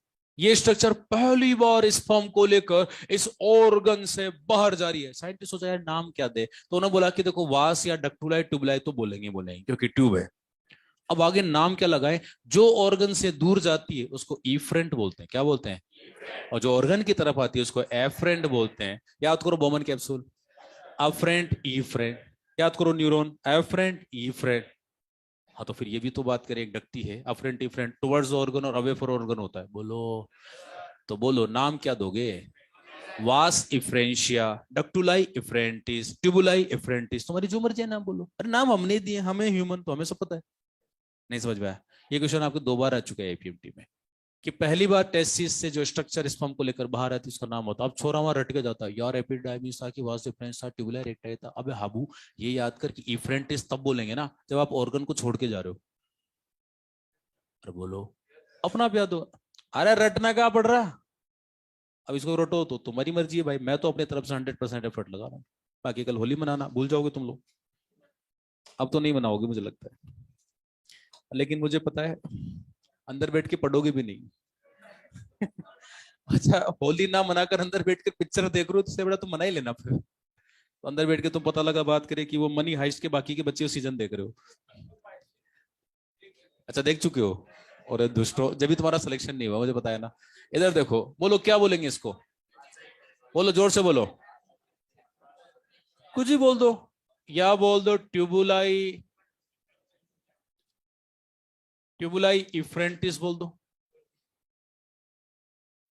या आप इसको बोल दो वास इफ्रेंशिया। क्या बोल दो? वास इफ्रेंशिया या डक्टुला इफ्रेंटिस बोल दो, एक ही बात है। और इनका नंबर होता है भाइयों 12 to 20। कितना होता है? अच्छा, इनका टिश्यू होता है सीलेटेड। कौन सा होता है? इनमें सीलेटेड एपिथेलियम होता है। मैं इसका भी कारण बताऊंगा, आपको रटना नहीं पड़ेगा, एक वर्ड भी नहीं रटना पड़ेगा। इधर देखो, बातचीत नहीं। अब आगे की तरफ ये एक मेजर स्ट्रक्चर में खुलेंगे जो केवल नंबर में एक होती है, 12 की 12 फ्यूज होकर एक मेजर स्ट्रक्चर में खुली, जिसका नाम है एपिडिडाइमिस। का नाम है? अच्छा, एपिडिडाइमिस हाईली कोइल्ड होता है। कैसा होता है? कैसा होता है? ये एपिडिडाइमिस हाईली कोइल्ड होता है और 6 मीटर लंबा होता है। इधर देखो,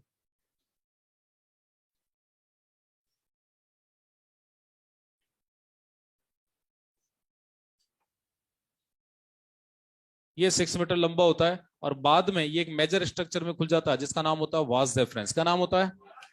अब इस एपिडिडाइमिस का शुरू वाला जो पार्ट होता है इसको हम लोग बोलेंगे कैपट एपिडिडाइमिस। क्या बोलेंगे?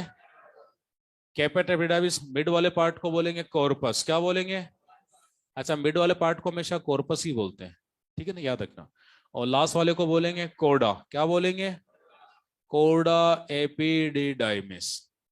अच्छा, कैपेट जो इसका मेजर पार्ट है इसलिए इसका एक और नाम होता है ग्लोबस मेजर। क्या नाम होता है?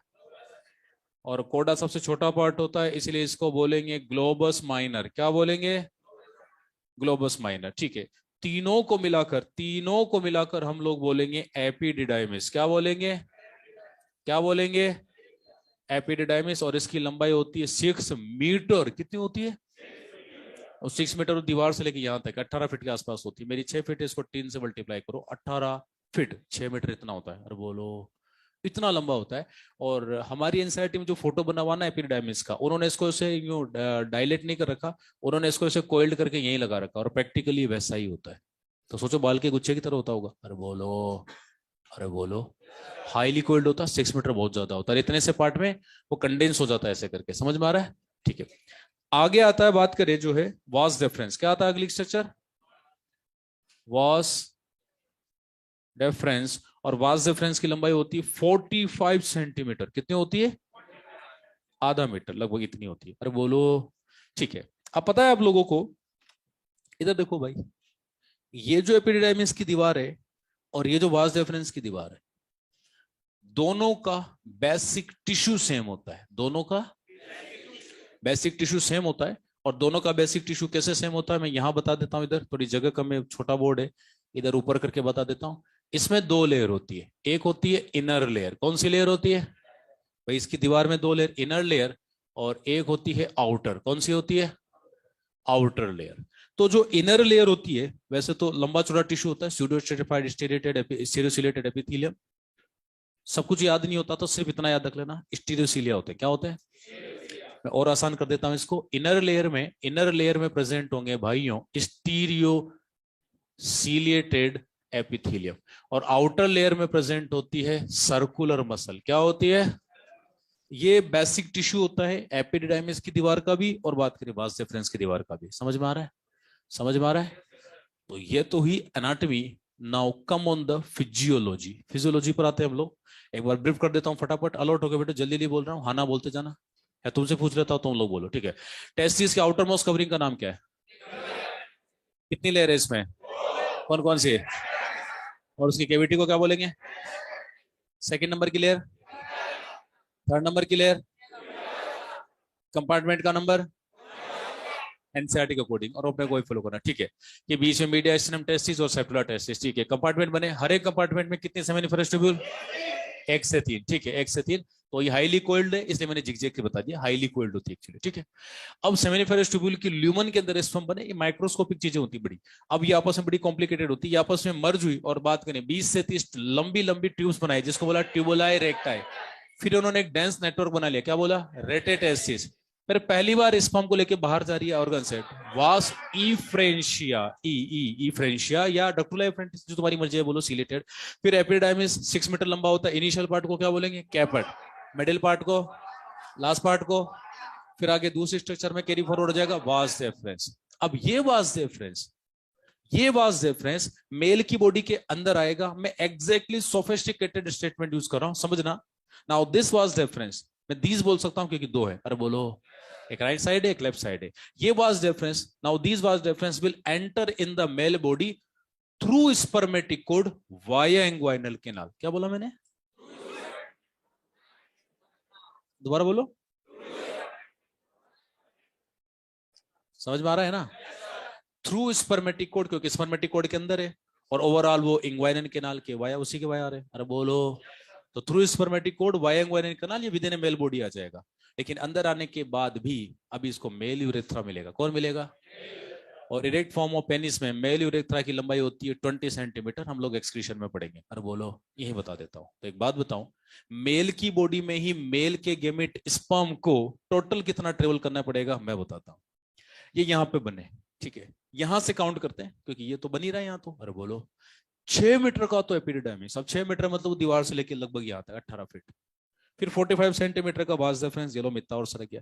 फिर 20 सेंटीमीटर का बात करें, मेल यूरेथ्रा इतना सरक गया, यानी टोटल मिलाकर 6.65 मीटर। कितना हो गया?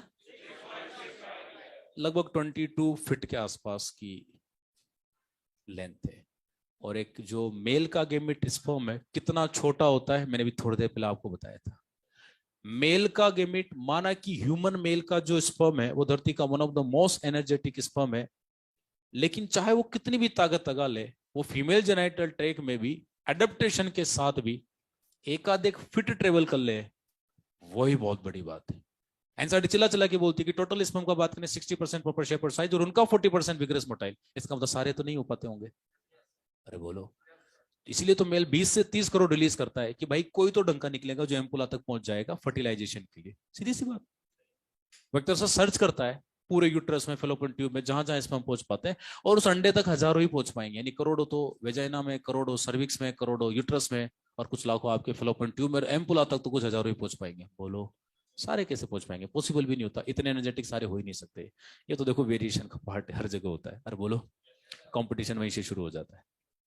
तो भाई मेरे, स्पर्म इतना छोटा होता है कि उसको आप कितना भी अडेप्टेशन दे दो। आप कहोगे सर आपने ये वर्ड क्यों बोला अडेप्टेशन? अडेप्टेशन मतलब स्पर्म की एनर्जी? ना ना ना ना, अडेप्टेशन का मतलब है कि मेल जब अपने सीमन को फीमेल वेजाइना में डिलीवर करेगा, स्पर्म को यदि कैसे आप नॉन लिविंग सरफेस पर रख दो और फ्रक्टोज दे दो, तो भी वो कुछ इंच से ज्यादा, कुछ सेंटीमीटर ज्यादा नहीं चल सकता। फीमेल में वो इतना ही क्यों चल लेता है? क्योंकि फीमेल उसको चलवाती है। याद रखना, just after having coitus female के ब्रेन से ऑक्सीटोसिन हार्मोन रिलीज होता है, जो उसके बाद करें यूटेराइन कॉन्ट्रैक्शन करवाता है अपर साइड पे, ताकि स्पर्म को ऊपर चलने को गाइडेंस मिले, और एक तरह से मसल भी उसको हेल्प करती है। हेल्प करती है तब भी जाके बहुत कम स्पर्म पहुंच पाते हैं, और हेल्प ना करो तो स्पर्म तो वेजाना में मर जाते हैं। अरे बोलो, समझ आ रहा है? क्योंकि स्पर्म बात करें लिविंग सेल है, अब उसको क्या पता है कि अंडा वहां रखा हुआ है लेफ्ट साइड में, इसमें अंडा यहाँ आता है, इसमें अंडा यहाँ आता है, वो तो चारों तरफ जाएगा तो नीचे भी जाएगा।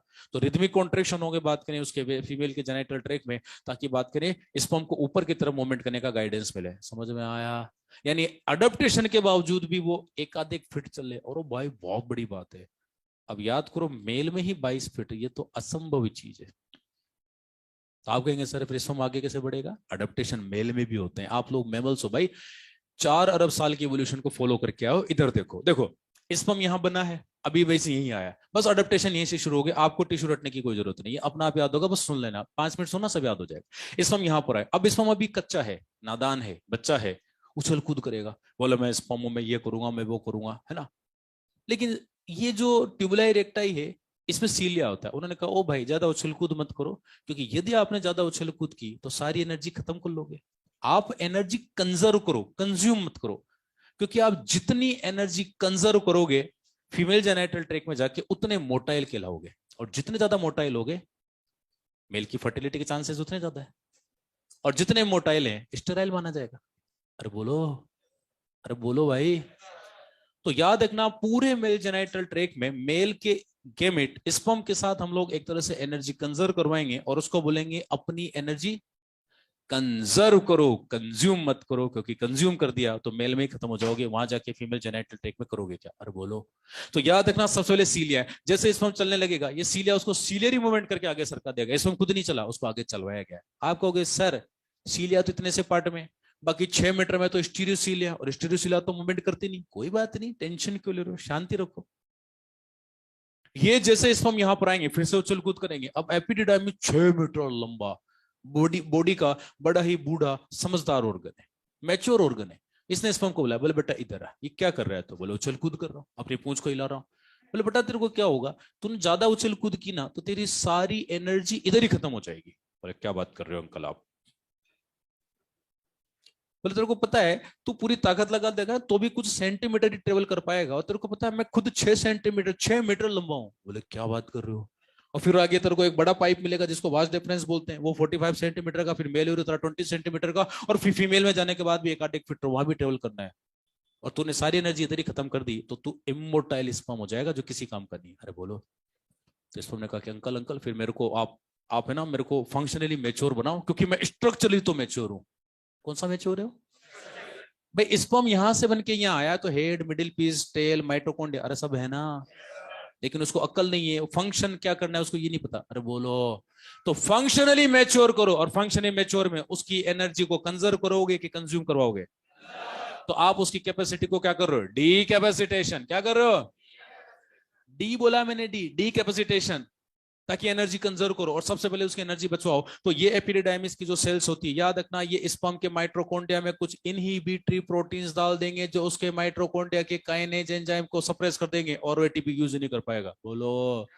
तो स्पर्म चुपचाप हो गया और आप उसको फंक्शनली मेच्योर बना रहे हो। और दूसरी बात, स्पर्म ने हिलना डुलना बंद कर दिया, बोले भैया अपन एनर्जी बचाएंगे। दूसरी बात, स्पर्म का जो हेड होता है उसमें कुछ लाइटिंग एंजाइम भरे होते हैं, बात करें जिसको हम लोग बोलते हैं एक्रोसोम। क्या बोलते हैं?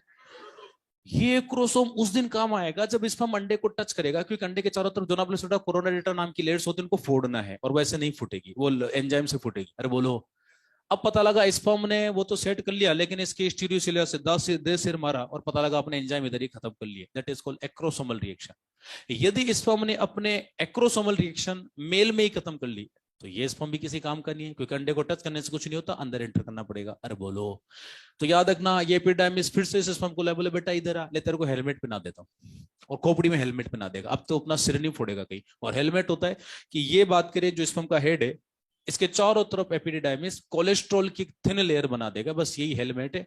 और एक बार कोलेस्ट्रॉल की लेयर बन गई और एक बार माइटोकॉन्ड्रिया में इनहिबिटरी प्रोटीन डल गए, अब ये स्पर्म पूरे मेल जेनाइटल ट्रैक्ट में न तो मोटिलिटी शो करेगा और नहीं एक्रोसोमल रिएक्शन शो कर पाएगा, और आपने एक तरह से उसको फंक्शनली मैच्योर किया है, क्योंकि पहले वो इमेच्योर था। अरे बोलो। तो एपिडिडाइमिस में होने वाला फंक्शन क्या हुआ? Functional maturation. क्या हुआ? समझ में आ रहा है?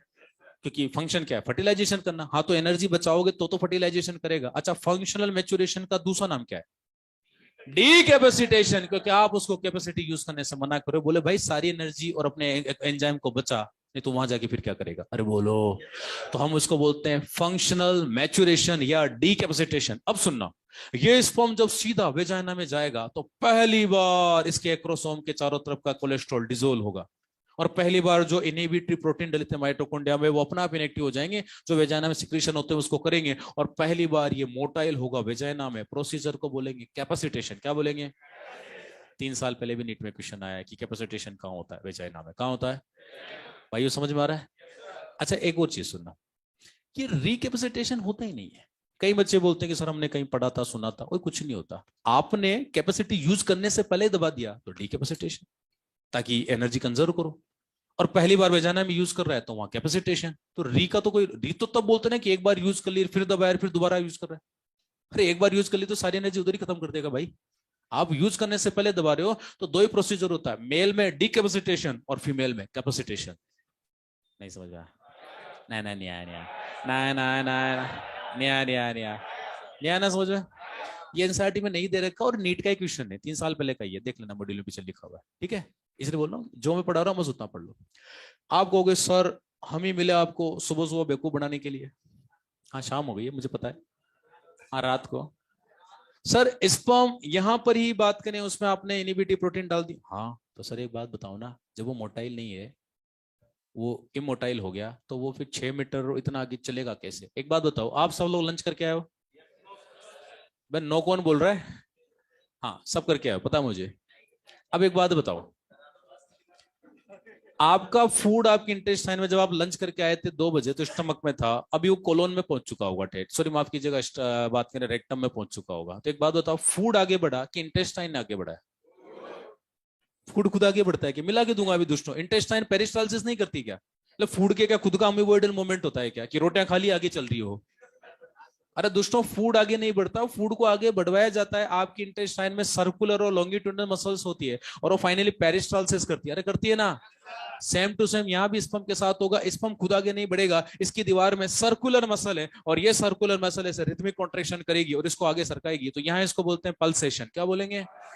यहाँ इंटेस्टाइन में बोलते हैं पेरिस्टालसिस। तो जैसे पेरिस्टालसिस होता है इंटेस्टाइन में, सेम होगा पल्सेशन स्पर्म के लिए। और सुनना, इस 6 मीटर की लेंथ को क्रॉस करने में स्पर्म को लगेगा मिनिमम 1 महीना। कितना लगेगा?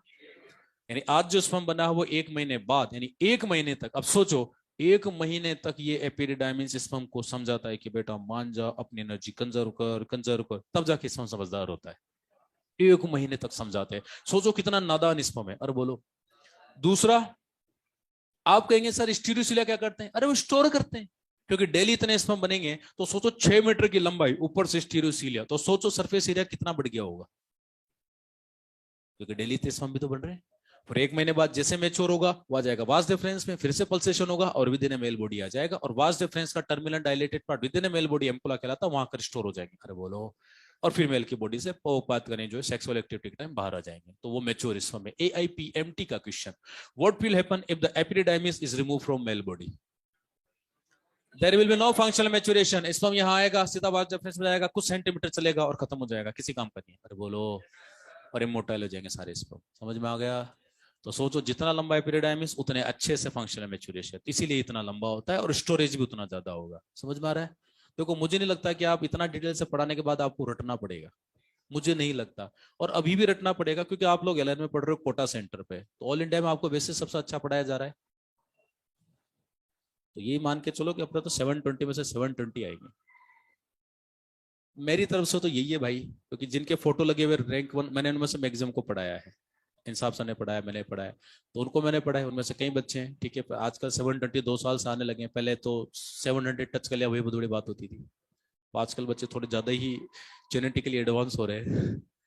तो अपने भी फुल नंबर आएंगे यदि आप क्लास मिस नहीं करते तो। और अच्छी बात है कि तुम लास्ट क्लास में भी टिके हुए हो, जबकि कल होली है। तो हम भी तो टिक रहे हैं ना, तो तुम भी ठीक है। हम पैसे कमाने के लिए टिक रहे, तो तुम लोग भी तो अपना करियर बनाने के लिए कर रहे हो। सीधी सी बात है, देखो है ना, सीधी सी बात है। अच्छा, अभी भी कोई डाउट है किसी को तो पूछ लो पहले। हाँ? नहीं है? पीछे वालों? नहीं है? चेपो फिर डायग्राम। नहीं नहीं, चेपना पड़ेगा रे बाबा, बनाओ।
बनाओ इसको। हैप्पी होली क्या होता है?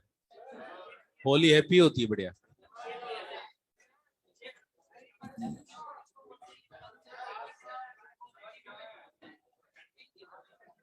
वास टिबुलाई डेक्टुलाई।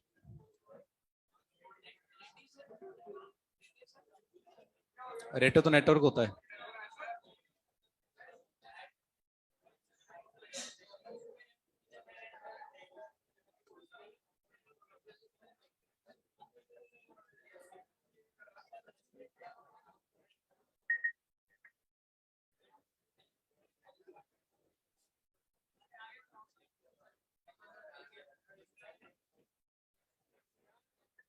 ठीक है, चलो फिर सभी लोगों को हैप्पी होली। बाकी का सी यू नेक्स्ट क्लास।